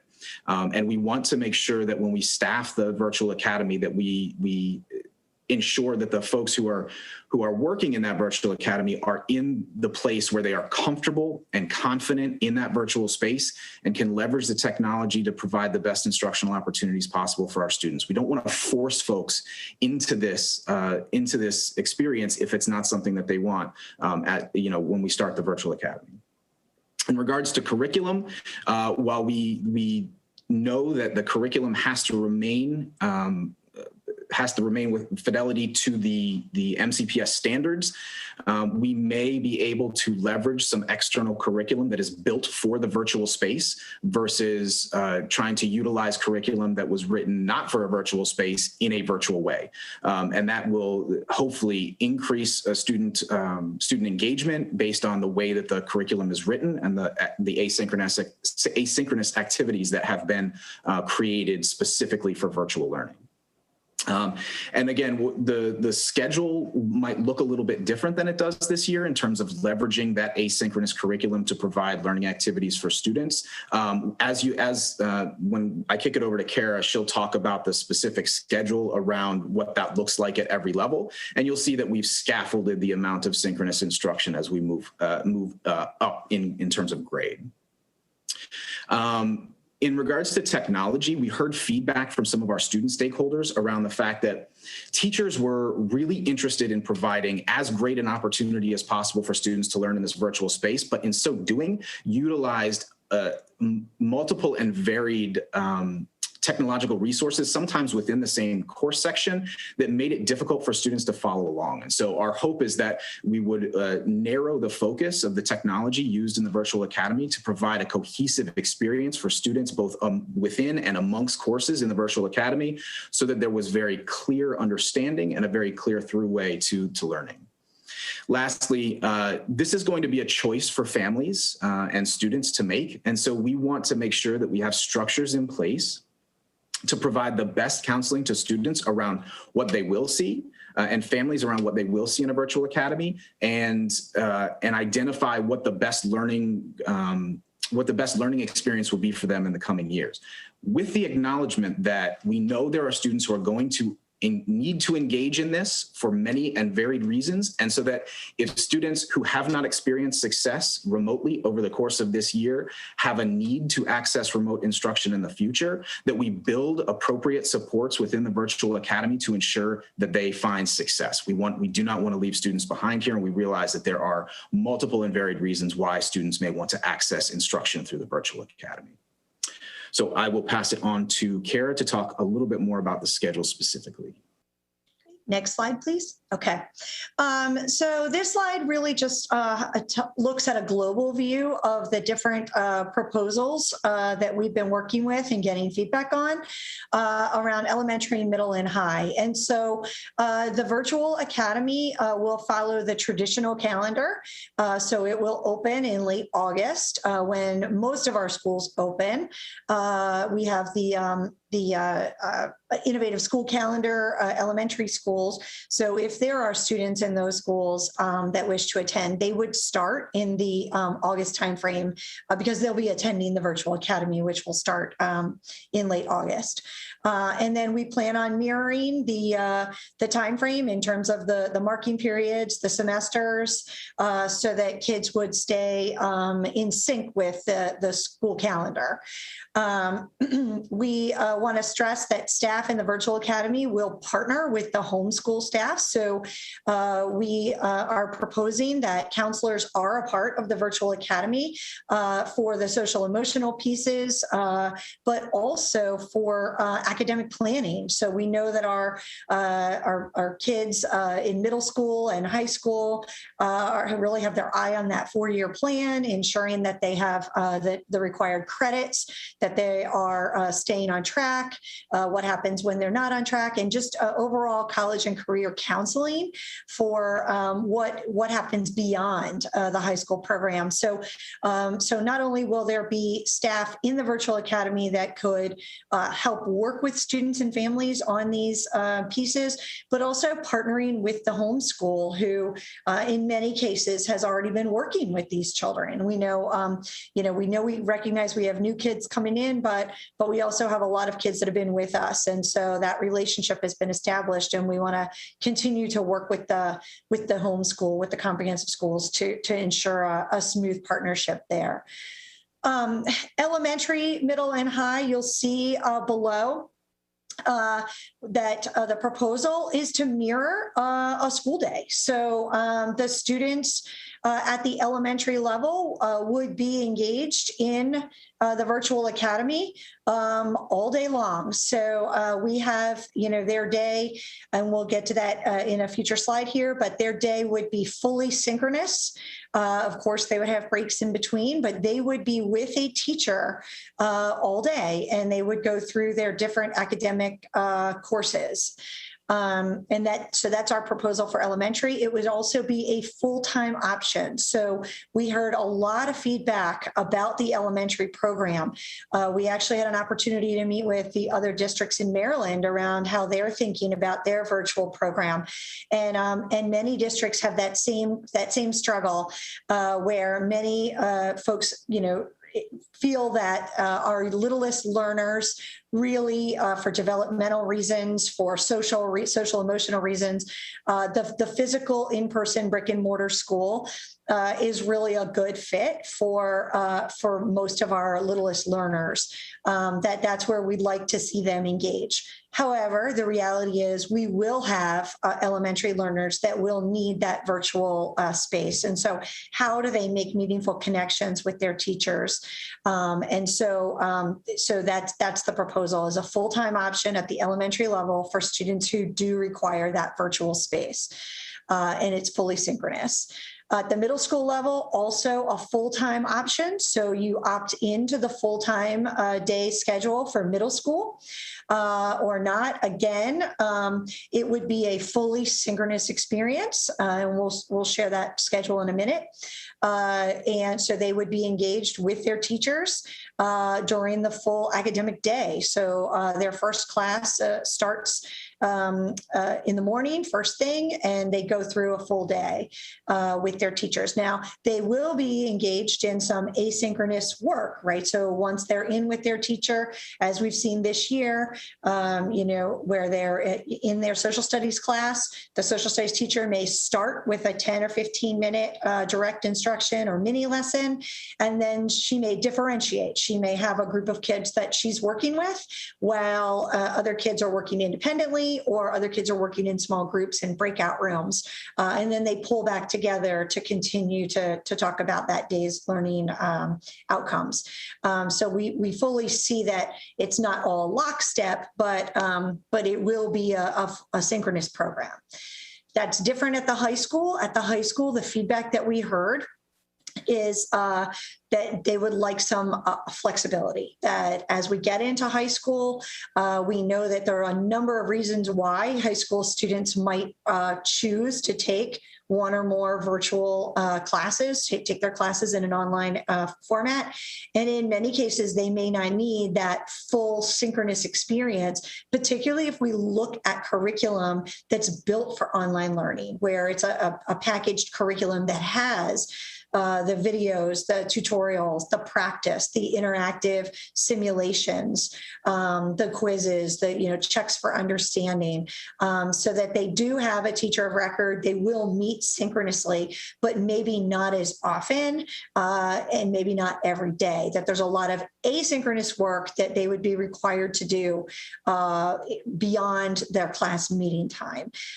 We also heard that people wanted an evening option, so really putting in a morning block, an afternoon block, and an evening block at the high school level to accommodate that flexibility that we talked about. That theme came out around how do we accommodate kids that might have an internship in the morning but want to go back to their program in the afternoon, or take virtual classes in the morning but participate in extracurricular activities after school at their home school. How do we do that? And so in our schedules that we're proposing, we've tried to take that into consideration. So we've been talking for a little while now, so I want to be cognizant of that. Do we want to pause here for a round of questions and then kind of dig into the elementary, middle, and high school schedules? And we have a proposed timeline. Thank you, Dr. Trimcat, for asking that question. I was going to ask my colleagues if they had any comments or things that they wanted to ask before we continue on. Hold on, I can see Ms. Silvestre, and she doesn't appear to. Mr. Asante has his hand up. Go ahead. I'm excited to see that this is being developed, and I'm glad to see all the flexibility that's available for students. I just had one clarifying question about the staffing. I don't know if I missed this part, but would they be sharing staffing with kids who are taking classes traditionally at their home school, or is it dedicated staffing for virtual academy students? Yeah, thank you for asking that. The staffing question has come up in every focus group we've had, and we've had a lot of them. That's on everybody's mind, and it's on everybody's mind for a couple of reasons. One, we do anticipate enrollment in the schools to go up, right, as people start to come back from this sort of pandemic experience. We also expect, our high schools in particular have been working on their master schedules now for 6 months. So. Course selections have been in since January for our high school students. So how do we do this gracefully so that it complements the comprehensive programs that are already well underway for next year, and also allows for some additional access. It allows for the needs that we know our students have. So the proposal right now is to use some different funding sources, some of our grant money. We know that this is a priority project, so there have been some pieces allocated to this to have dedicated staff for the virtual school.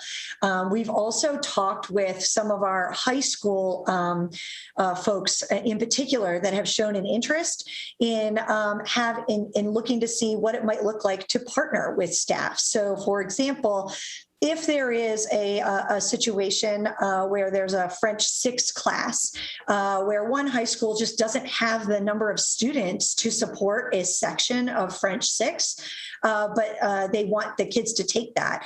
We do have an opportunity, and we've done this already, just not part of the virtual school, where that French 6 teacher could teach one class period in the virtual school. So they would still remain on staff at their high school, but they would teach, and that way it opens up that French 6 class to students across high schools to be able to participate in that course. So we have a lot of opportunities to look at flexible staffing in addition to dedicated staffing for the virtual school. Thank you. This is great. We've heard from so many parents. I know Mrs. Smodrowski wants to, I'm not going to steal your thunder. I know you have comments and you've been asking the questions along with our other colleagues, but I think it's really great that even during this challenging time, we've found a way to make it work for a lot of our students. And we've been talking about how to do that, but I do know that there are many students who need or have to work, right? And so this flexibility will help out a lot of students. And then we know that there are students that, there are course offerings that are not at their home school. So this is just really great. That's all I'll say. Mrs. Smodrowski, sorry for my dog. I'll let Mrs. Smodrowski go ahead and answer comment. Yeah, thank you. I too, obviously, I'm sure you all are aware how excited I am by this because it's something we've been talking about for a long time. I'm glad to see you're taking the opportunity to get started on it sooner than later so that we can maybe, so we have some time to work through all the kinks before the beginning of the next school year.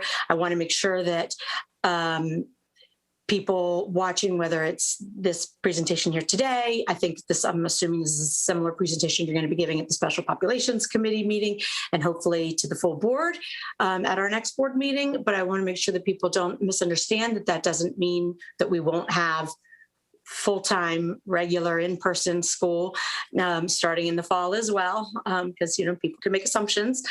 So just clarifying that for everyone.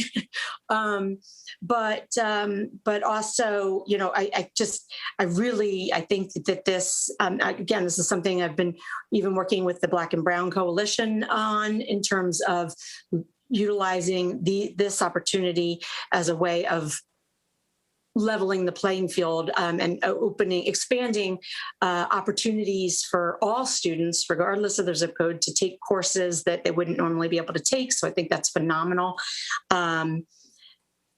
I think you mentioned in the beginning, I just wanted to make sure that I know that this is going to be a full-time option. Will there be a hybrid type of option for some kids who, there are some courses, like if they want to participate, for example, in the career technology, will they have the opportunity to participate both in person and do the virtual thing, similar to what our alternative programming offers, which is, part of why this is, a big portion of the expansion of our programs, as far as I can tell. So if you want to speak to that.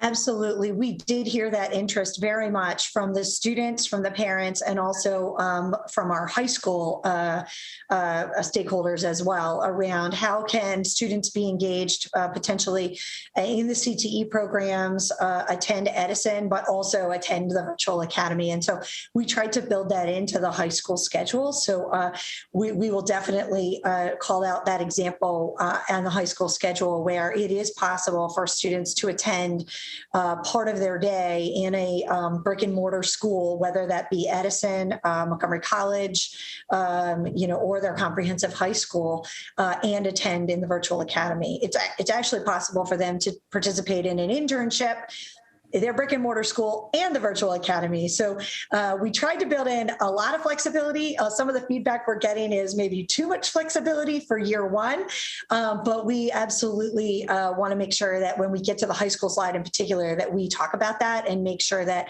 what you're envisioning is there as well, because we continue to make changes and updates with the comments that you just made. So thank you. Yeah, no, I appreciate that. Yeah, because even things like sign language class where they say it's, a lot of the motions, facial expressions and things like that are very important. It's a much easier thing to learn in person than through a Zoom classroom. So I think that just making sure we offer those kind of opportunities. And then would it be based on, would it be one school for the entire, like, so one high school for the entire county, one middle, one elementary, or would it be done by cluster? Or I'm assuming there's not going to be a virtual school for every school, right?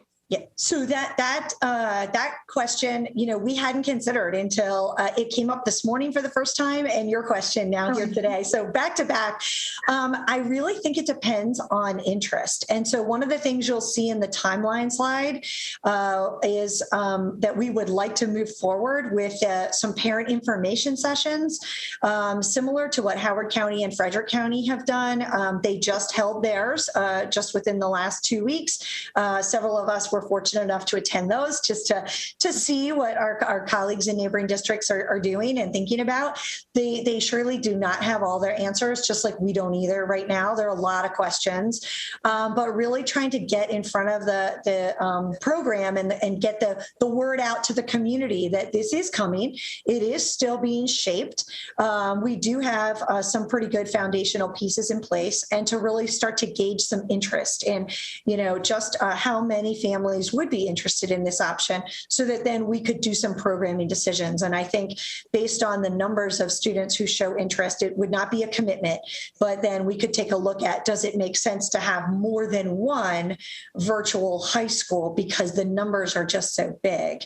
When you start to split it, you have, it becomes difficult with staffing. It becomes difficult with course offerings, but it may make sense to look at that. And I think we'll know more after we get this family interest survey out, which we're proposing to kind of move forward with sometime in the middle of next week or end of next week, if possible.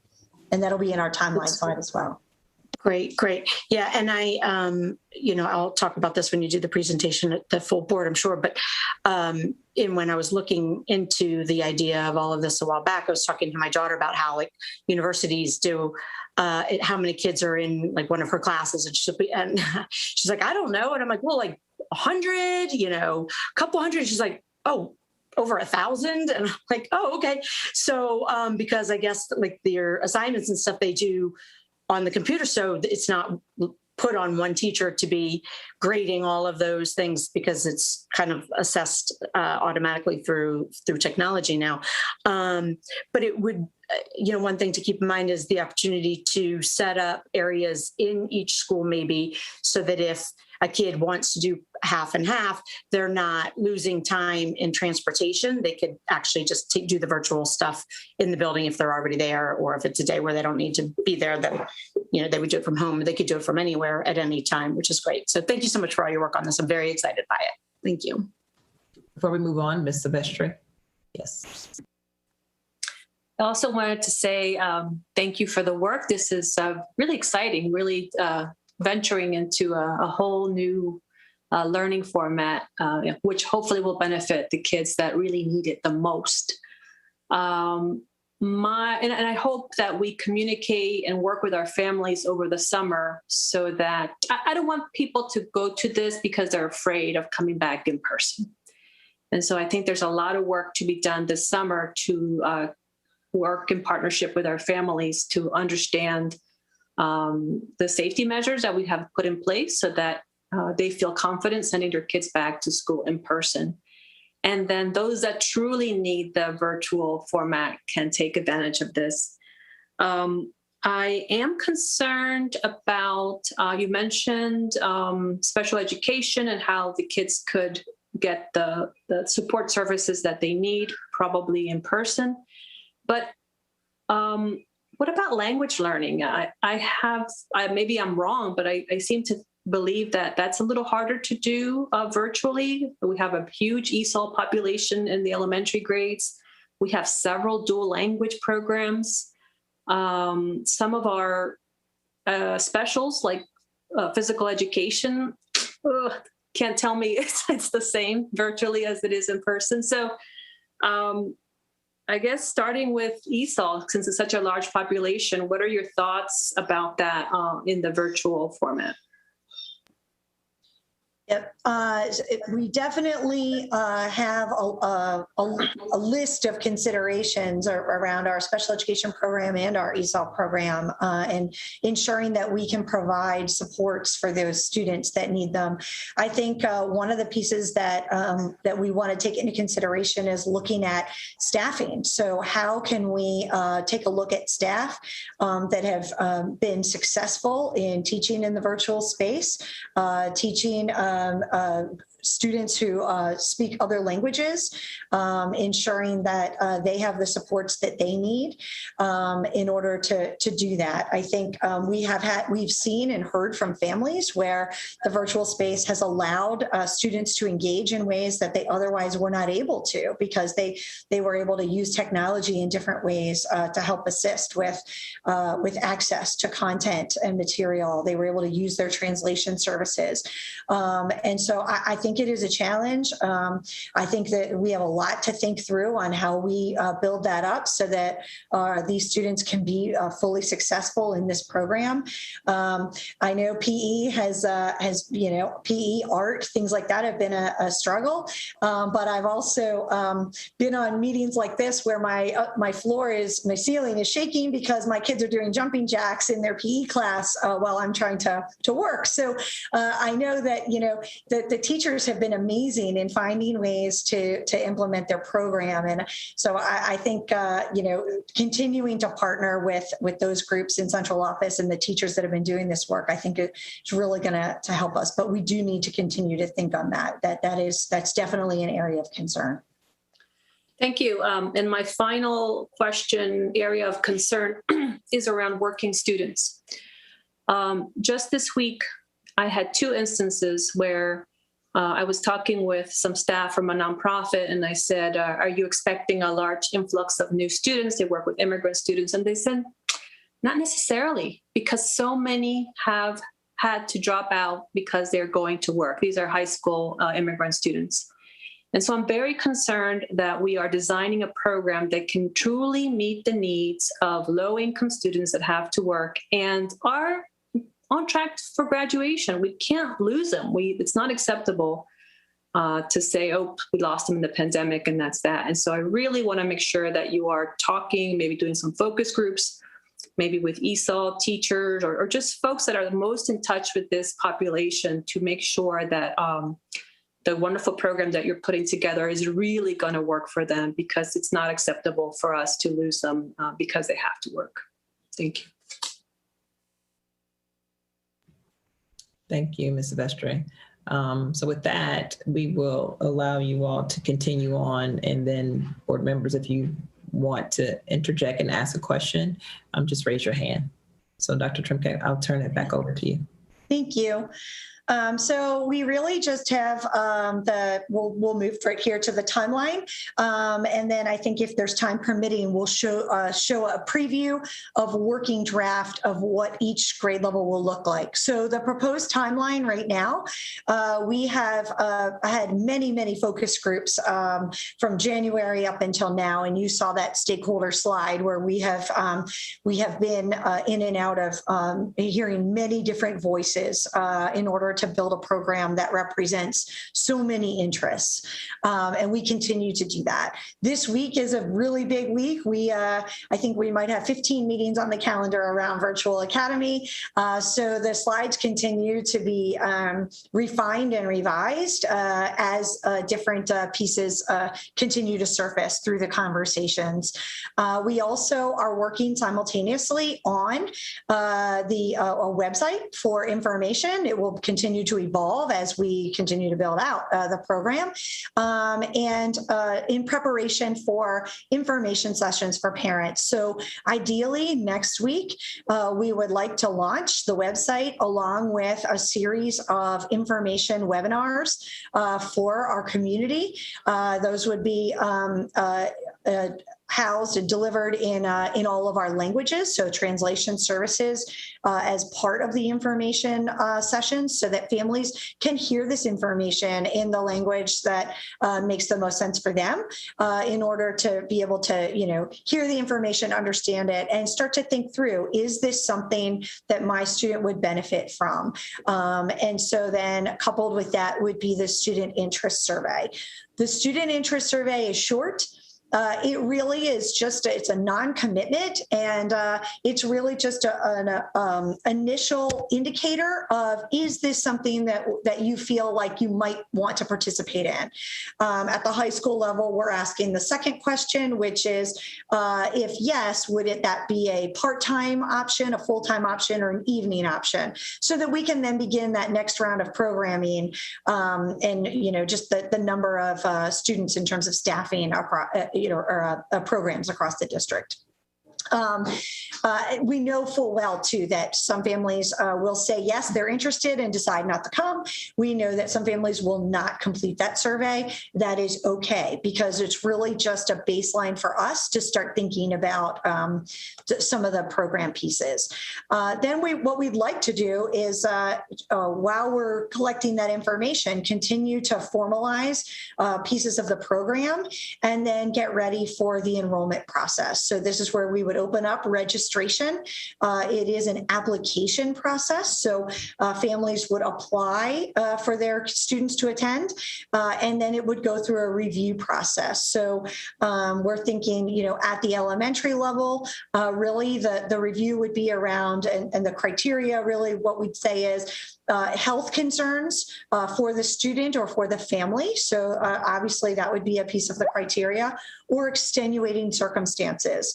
And there's a wide variety of those. At middle school level, same thing. There'd be health considerations for the student or the family, or extenuating circumstances of some sort where families could share what that is. And then at the high school level, again, there's a program piece of that around, kids that work, kids that want an internship, want to take a specialty course. So there's a host of reasons why at the high school level that we're going to gather as part of that registration and review process, in order to ensure that this is really a good fit for the kids that are attending. And then we would take that data and begin to really process those kids, build a schedule for them, and communicate with the comprehensive school, and also communicate with the families, hiring staff, the professional development. Ideally, that's, you can see there's a lot happening this spring, so that this summer really is spent with finalizing those schedules and hiring teachers so that they have time to have professional development and ensure that they're ready to execute a high quality program in the fall. Next slide, please. Next slide. So as we shared before, we are planning a full academic program at all three levels. So the full academic program would include all of the core subject areas. It would include their related arts rotation. It would include supports. So it would be a full program.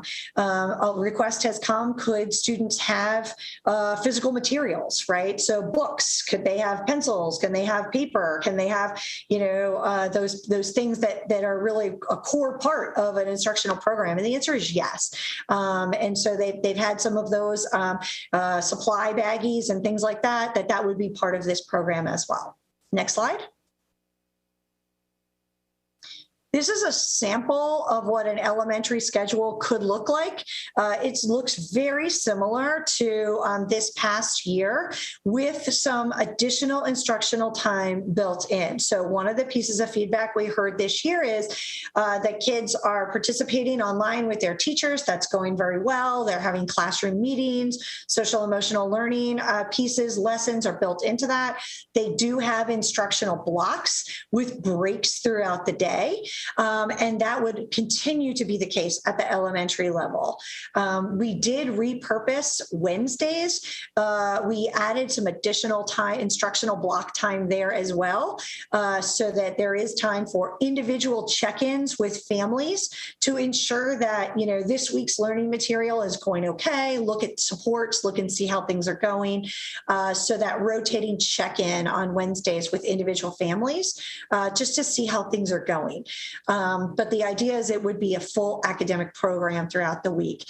These schedules continue to fluctuate as we work with our partners. So working with MCEA, working with MCAP to take a look at, the instructional minutes, ensuring that we do have a full instructional time allotment. So the times may fluctuate, but this is the current thinking around what a sample elementary schedule could look like. Next slide, please. Next slide. Middle school, same thing, a full comprehensive program at the middle school level. Again, if families want the specialty courses, we know we have some middle schools that have some special programs, then if that's of interest to our families, then they should apply to those middle school special programs. That the virtual school will not have all of those special programs.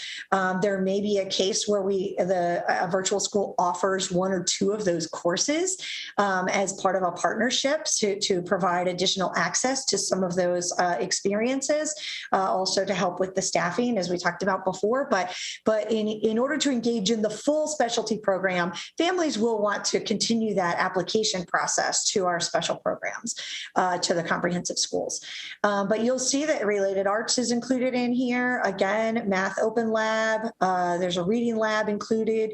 There'll be enrichment built into the courses, PE, health, foreign language, all part of the middle school academy. Next slide.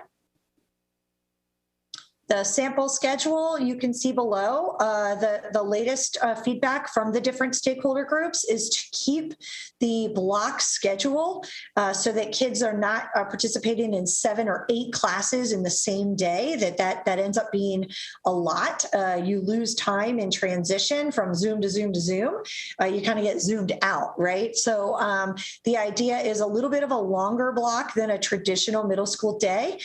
Classes are an hour, where in the traditional day they're not an hour, with time built in for, again, that asynchronous work, because starting in the middle school level, there will be more opportunity and requirement for students to engage in some asynchronous learning. So there'll be some flipped classroom types experiences where they will be watching some flipped classroom videos, previewing some of the content, building research, engaging in research around their particular unit of study, and then putting together, their digital projects. Could be small group work. But the idea is that there would be a block schedule. There'd be an A day, B day. But we recognize that we need more instructional time in that block. That meeting twice a week at the middle school level in particular wasn't really enough time to get through really looking at a full year's worth of content. So we're looking at repurposing that Wednesday to as an alternating block. So additional time on that Wednesday. And there's a lot of things we could do on that Wednesday, and we've heard a lot of different feedback on that. But looking at how we use that Wednesday as an additional meeting time, so that kids are with their teachers more often and engaging in that content more often. And again, want to stress that there would be an expectation that students engage in that content beyond the day, so beyond the actual meeting times. Next slide. And next slide. High school, same thing. It would be a full comprehensive high school program. We would offer the core courses as required by COMAR. So when you think about English 9, 10, 11, 12, honors and regular, think about our core science classes, biology, chemistry, physics, those would all be offered there. And then above and beyond those core courses, what additional courses make sense to be there? So if if we see that in that interest survey, we have, 75 students that currently have selected AP psychology for one of their courses for next year, and we'll be able to see that after our interest survey closes, we can pull that data. We could say it makes sense to offer AP psychology because 75 kids that are looking to enroll here already have that on their schedule as a course request because we do have their course request data. So we're able to kind of take a look and see what kids have requested already to see if we can meet that need in the virtual academy. And if we can't meet that need, then think creatively about how we mitigate that. So I think that's one thing that we're looking forward to around collecting that data around that additional interest. And then we talked about those select AP courses that maybe schools don't have the staff or the number of students to offer it themselves, IB courses, foreign language courses, things like that. Next slide. And this is really our last slide.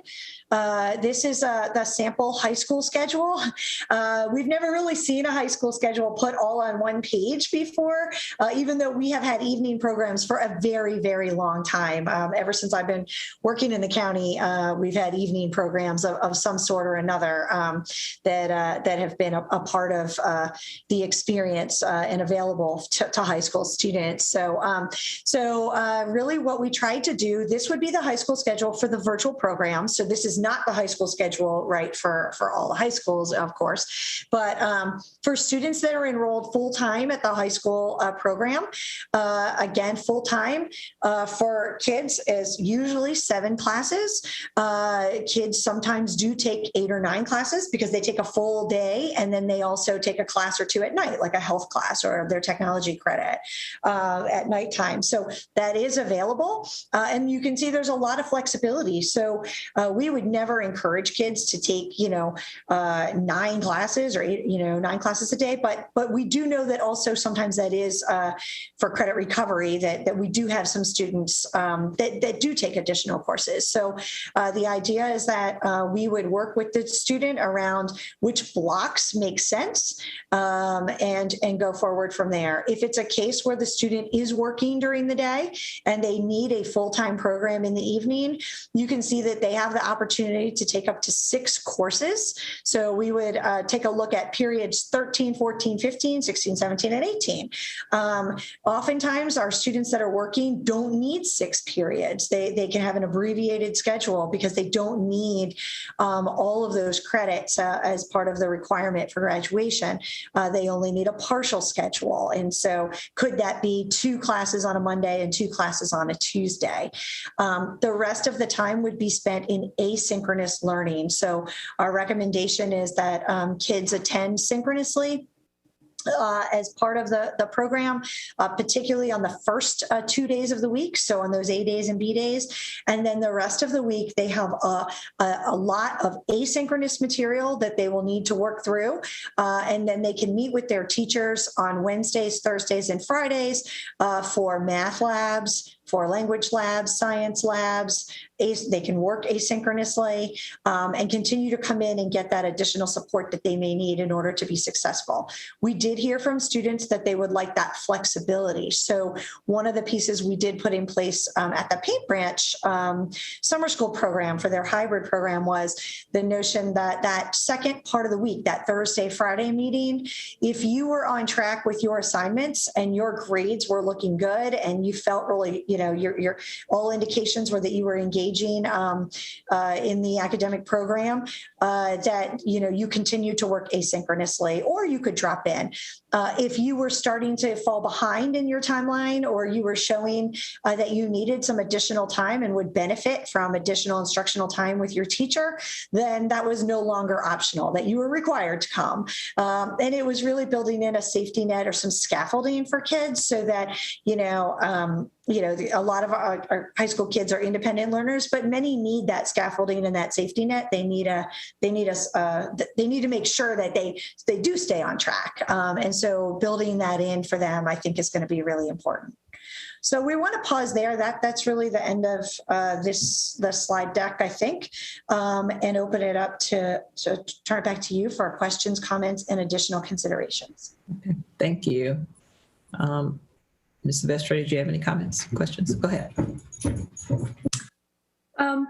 I don't understand the A-B rotation in the high school. Are you saying that they're only going to have classes, if they're in the A group, they're only going to have classes Monday and Thursday?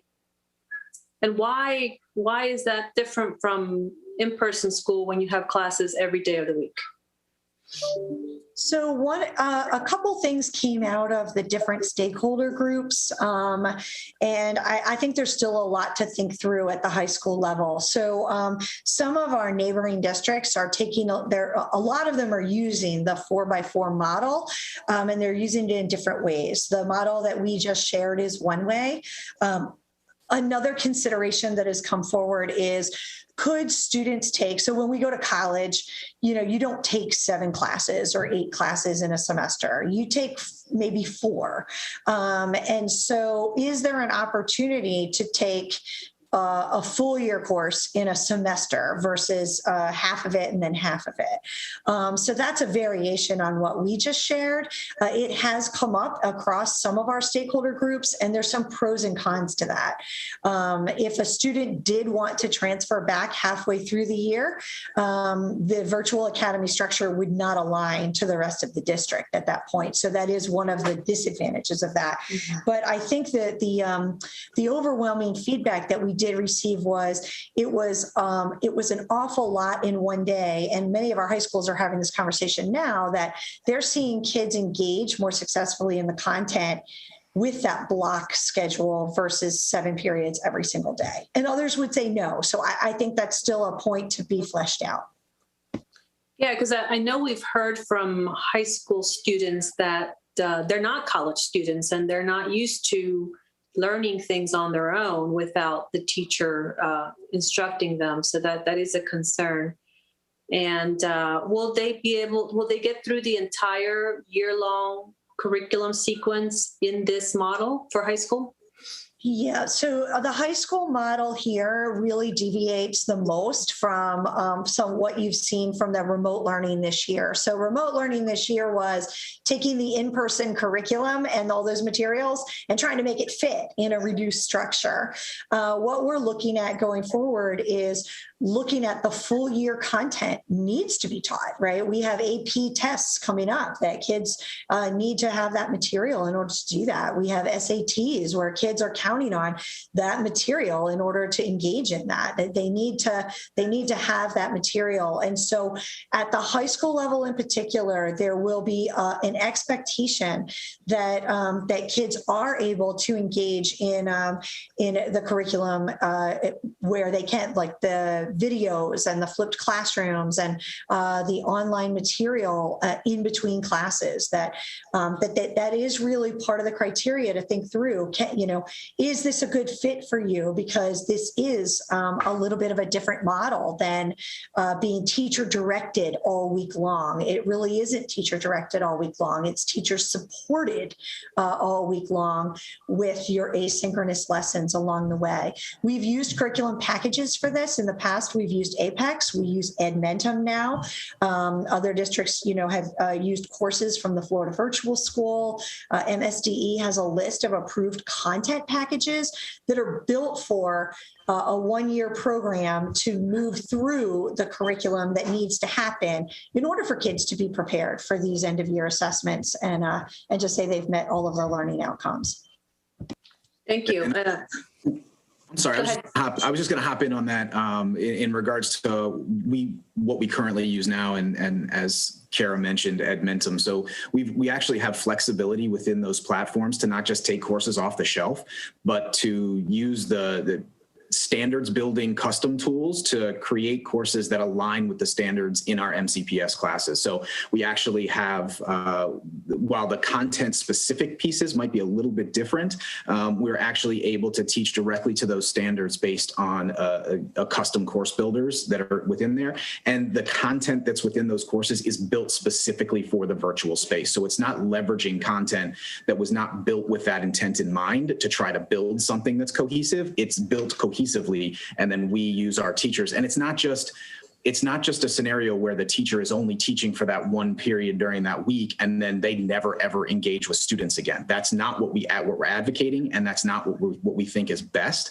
We think that while there may be a space for one specific structure around this is the required synchronous full class instruction happening right here, that teacher is also going to be responsible for managing small group instruction, one-on-one instruction when necessary, supporting students through the work. So it's while it's a different model of instruction, it's not a different rigor, and it's not a different content instruction. It's still directly to the standards. Thank you. My final question is around start times. We've gotten some emails from parents about high school start times, and have you given any consideration to, I think your slides said the high school would start at 8 a.m. Any consideration to taking that into consideration? I'm repeating myself. Yeah, there's been a lot, and I know bell schedules have come up over the years, right? And I know, being the parent of 2 high school students right now, that their prime work time is when I'm going to bed, right? So 11 o'clock at night, they're still going strong. Whether that's good for them or not, I don't know. But I fully recognize that, and that has come up. There have been two points of view on start times. One is, could the elementary kids, is this an opportunity for elementary to start earlier? Because the elementary kids are up, they're up and they're moving, so let's get them going because they're full of energy, earlier in the morning. That has come up across the stakeholder groups to take a look at that. The other piece of feedback that we got, though, around high school was if the students wanted to capitalize on transportation, so they needed to come to their comprehensive high school where they could access meals, services, and maybe other classes, could we align that high school day with the bus so that those kids are coming to school at the same time on the bus, if need be, in order for that 7:45 start? So it's really trying to figure out how to build in that flexibility, but also allow for kids to use the structures that we have in place to get them to and from school if they need for that transportation, particularly for our part-time students. For our full-time students, our full-time students, maybe they wouldn't be enrolled in that first period 1 block. Maybe they would prefer a PM block and an evening block. So they have that opportunity for that as well. But the high school principals asked if we could consider aligning the schedule to the bus transportation so that kids could arrive at school or leave school on that bus to help alleviate some of the hardship with that. So if I really don't like to get up early in the morning, I could do an afternoon and evening schedule in the high school level? Well, that has come up. So our stakeholders said, could we do that? And so I think the question is, how do we implement the program so that it works for students, and what's possible in year 1, where we are right now, right? So the middle of April. And so the idea is at the high school level, trying to navigate all of the different interests. So we know that we want to make sure we accommodate full-time virtual students. They're going to need that. So we've heard that some kids have excelled in that. And so for health reasons or extenuating circumstances, the full-time virtual option would be available. The second option that would be available is looking at the evening program. We already offer an evening program, so we want to continue to offer that and build that out, make that more robust. So additional courses, substituting courses, accessing that French 6. The third piece of the high school program that we're really trying to think through, and this is where the interest survey next week and additional feedback is going to come into play, it's going to be really important, is are we able at this point in the school year to think about an AM block and that PM block where it's like the Edison model, where could I take my morning classes in the virtual space and then move to the afternoon block being at the comprehensive high school and engaging in my extracurricular activities after school. We imagine that would be a very popular option where kids would get up and they would engage in synchronous material, 1 or 2 days a week. The other weeks they have that flexibility in the morning that we know that they're fully taking advantage of right now. So it's really trying to take a look and see how we can accommodate that. But the idea would be really blocking it at the AM block or the PM block in order to make that a little bit more manageable. And again, that's a question. We're just not sure how that impacts all of our comprehensive high schools so late in the planning at this time. So it was an ask and we're trying to look at it, but we're just not sure how to make that come to fruition quite yet. Thank you. Okay, Mrs. Mondrowski. Yeah, thank you. So my two biggest questions you basically just touched on. So I appreciate that about the start times and whether or not kids could take, afternoon and evening or morning, and then they have to go to work. Can they take the evening classes? So you're obviously already working on that. I did have a question, just a general question about, are there state requirements, like for the number of days, hours of instruction, and does this meet that? And is the including is the asynchronous learning part counting towards that? Is that how we're meeting that? Yeah. So, sorry, Karen. Oh, sorry, Brian. I'll start and then I'll kick it to you. Yeah. So the program that we are proposing is a little bit separate from the virtual school legislation that had been floating around at MSTE. And we heard earlier this week that none of that legislation actually moved forward. So, and that's because many of the districts did have some concern around that fully virtual option. One of the things that we are proposing is that this is a program. So that's, and it's a blended program. So in terms of ensuring that we're in alignment with requirements with MSDE, as long as we have at least 20%, although we always like to have more, of synchronous time where you're meeting face-to-face with a teacher. It could be in a Zoom like this, but it's still face-to-face at the same time, that meets the requirement for a blended program. And then we have the freedom to design that program around ensuring that we honor the other regulations. The asynchronous time does count in those instructional minutes, and we are continuing to look at the instructional blocks and the time to make sure that we are in alignment with that different legislation and all of our requirements that we need. Attendance will be something we've raised that as a question. How does attendance count? Because it's a little bit different, right? So if we don't have kids showing up every single day, how does that work? And so we have some ideas around that, but those are not fully fleshed out yet, but we do expect to have to address that for sure. Brian, did you want to add anything to that? Nope, you got it all. Okay. Great. So you touched on the attendance, which was my next question. Do we have in-person schools that have block schedules? Because I was curious about the block schedules. Carla mentioned about the high school, but even at the middle school, I was like, why are we doing it that way? But because my concern is parents being like, well, you're not offering the same rigorous full-time course load as we are with it in person. So you can speak to that. Yeah, I'm speaking off the cuff, so I'm hoping I get this right. I think Blair High School has a rotating block, and Neilsville Middle School has a rotating block.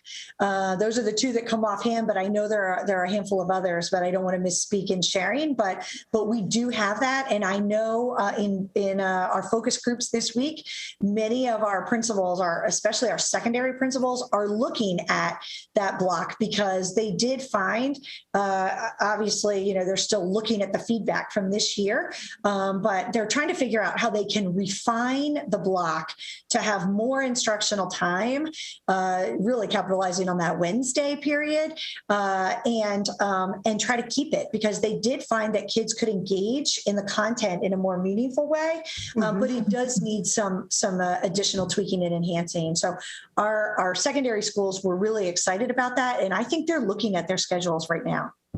That's great. I've heard really good things about it from both students and parents who have participated in block schedules in the past. My last question really is, will we be, and I think you kind of touched on it briefly, but so I'm assuming the answer is going to be about interest, but will we be offering all classes, like including magnet programs, like for example, the IB program? Will we be offering, magnet virtual programs, or if you want to participate in that, you want to apply for one of our programs, you just are accepting the fact that you're going to go in person, which I'm comfortable with either answer. I just am curious. Yeah, that definitely has come up too. And one of the interests that our local high schools have, as you know, and not just high school, right? We have immersion programs at elementary. So really all of our schools, the interest is that the programs that they have are put there, in very thoughtful reasons. And it helps define the local school program for these schools. And so in no way do we want to compete with those programs, that there's a lot of pride associated with that. There's identity. There is an application process to participate in those programs. With that said, if we find that there are, a large number of IB students that are in the IB programs that are looking for specific courses, could we work with those high schools to have some of those IB courses taught in the virtual program? And so it really would be sort of student and need driven. So the idea wouldn't be that we would stand up these full programs and have them compete then with the local programs. So I think the message to families is, if you want to have your child be a part of those special programs, you should pursue the application of those programs for sure. Yep. Good. I'm glad to hear that, because I do think that's important. And to me, this is, I think you mentioned it, this is an alternative program. This falls under our alternative schools. And so it's part of what's so exciting about it. I know that there's a K-12 virtual school that's, has been going on for 10 years or something like that. I see the commercials every once in a while. I don't know if anyone signed up for that to see, kind of what they're doing, but I've always found it interesting and thought, like we could do something like that. So just, that's not a question or anything. It's more just in case you guys didn't hear of it, which I'm sure you have, but thank you so much for all the work you're doing on this. And I look forward to furthering the discussion at the next presentation of it. So thank you. Thank you. And so we'll finish up with Mr. Asante. Yes, thank you. I'm excited to see how this develops as you get further into it and get all that feedback and as you implement it. I was wondering if for enrollment, if there are any specific requirements that a family has to meet in order to enroll their student into a virtual academy, or if this year it's open to anyone who has interest in enrolling. So you went right to the mother load question right there. So we appreciate that. Students have weighed in on that question. They've asked that question. They've provided feedback. Our parents have been providing feedback on that, and obviously our school staff for sure. And so that is still an open question. What is the criteria for attending the virtual school? So one of the ways that we're thinking about that is sort of this gradual release, where for our youngest learners, really the idea is that you are in your brick and mortar school. That's really where we feel we can serve you best. That's where your social emotional needs are going to be. That's where the services are. That's there's a lot more to school than just popping on the Zoom and getting into your content, right? There's a whole social emotional piece of that, sitting at a desk, holding your pencil.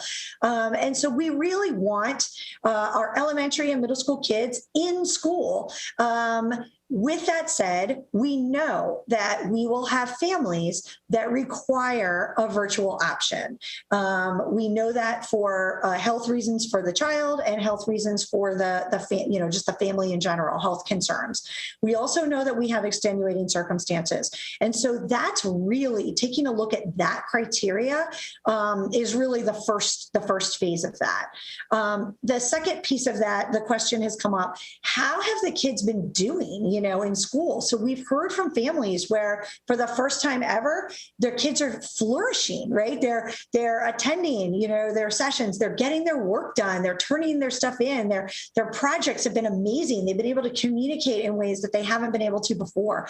That feedback, that input from the schools is going to be really critical. How has the kid been doing over this past year? Are they able to do that? So it's not necessarily a barrier to say, no, you can't join because, you have not flourished this past year, but certainly the positive stories. If you're one of those that has flourished, then this might be an option for you, right? Particularly as you get up and you get into the older grades and the high school grades. If you've struggled in this past year, let's really look and partner on why you've struggled, especially if you really do require the virtual school for health reasons. And let's see if we can't look at building in those supports to make this a little bit better for you. And so it's really going to be taking a look at what that looks like at the high school level in particular, and what criteria makes sense. The high school principals weighed in this morning and shared that having input from the school, from the counselors, from the teachers would be something they'd like to see as part of that application process at the high school level in particular. But we see it as important at the elementary and middle school level too, where the local school has been interacting with these kids.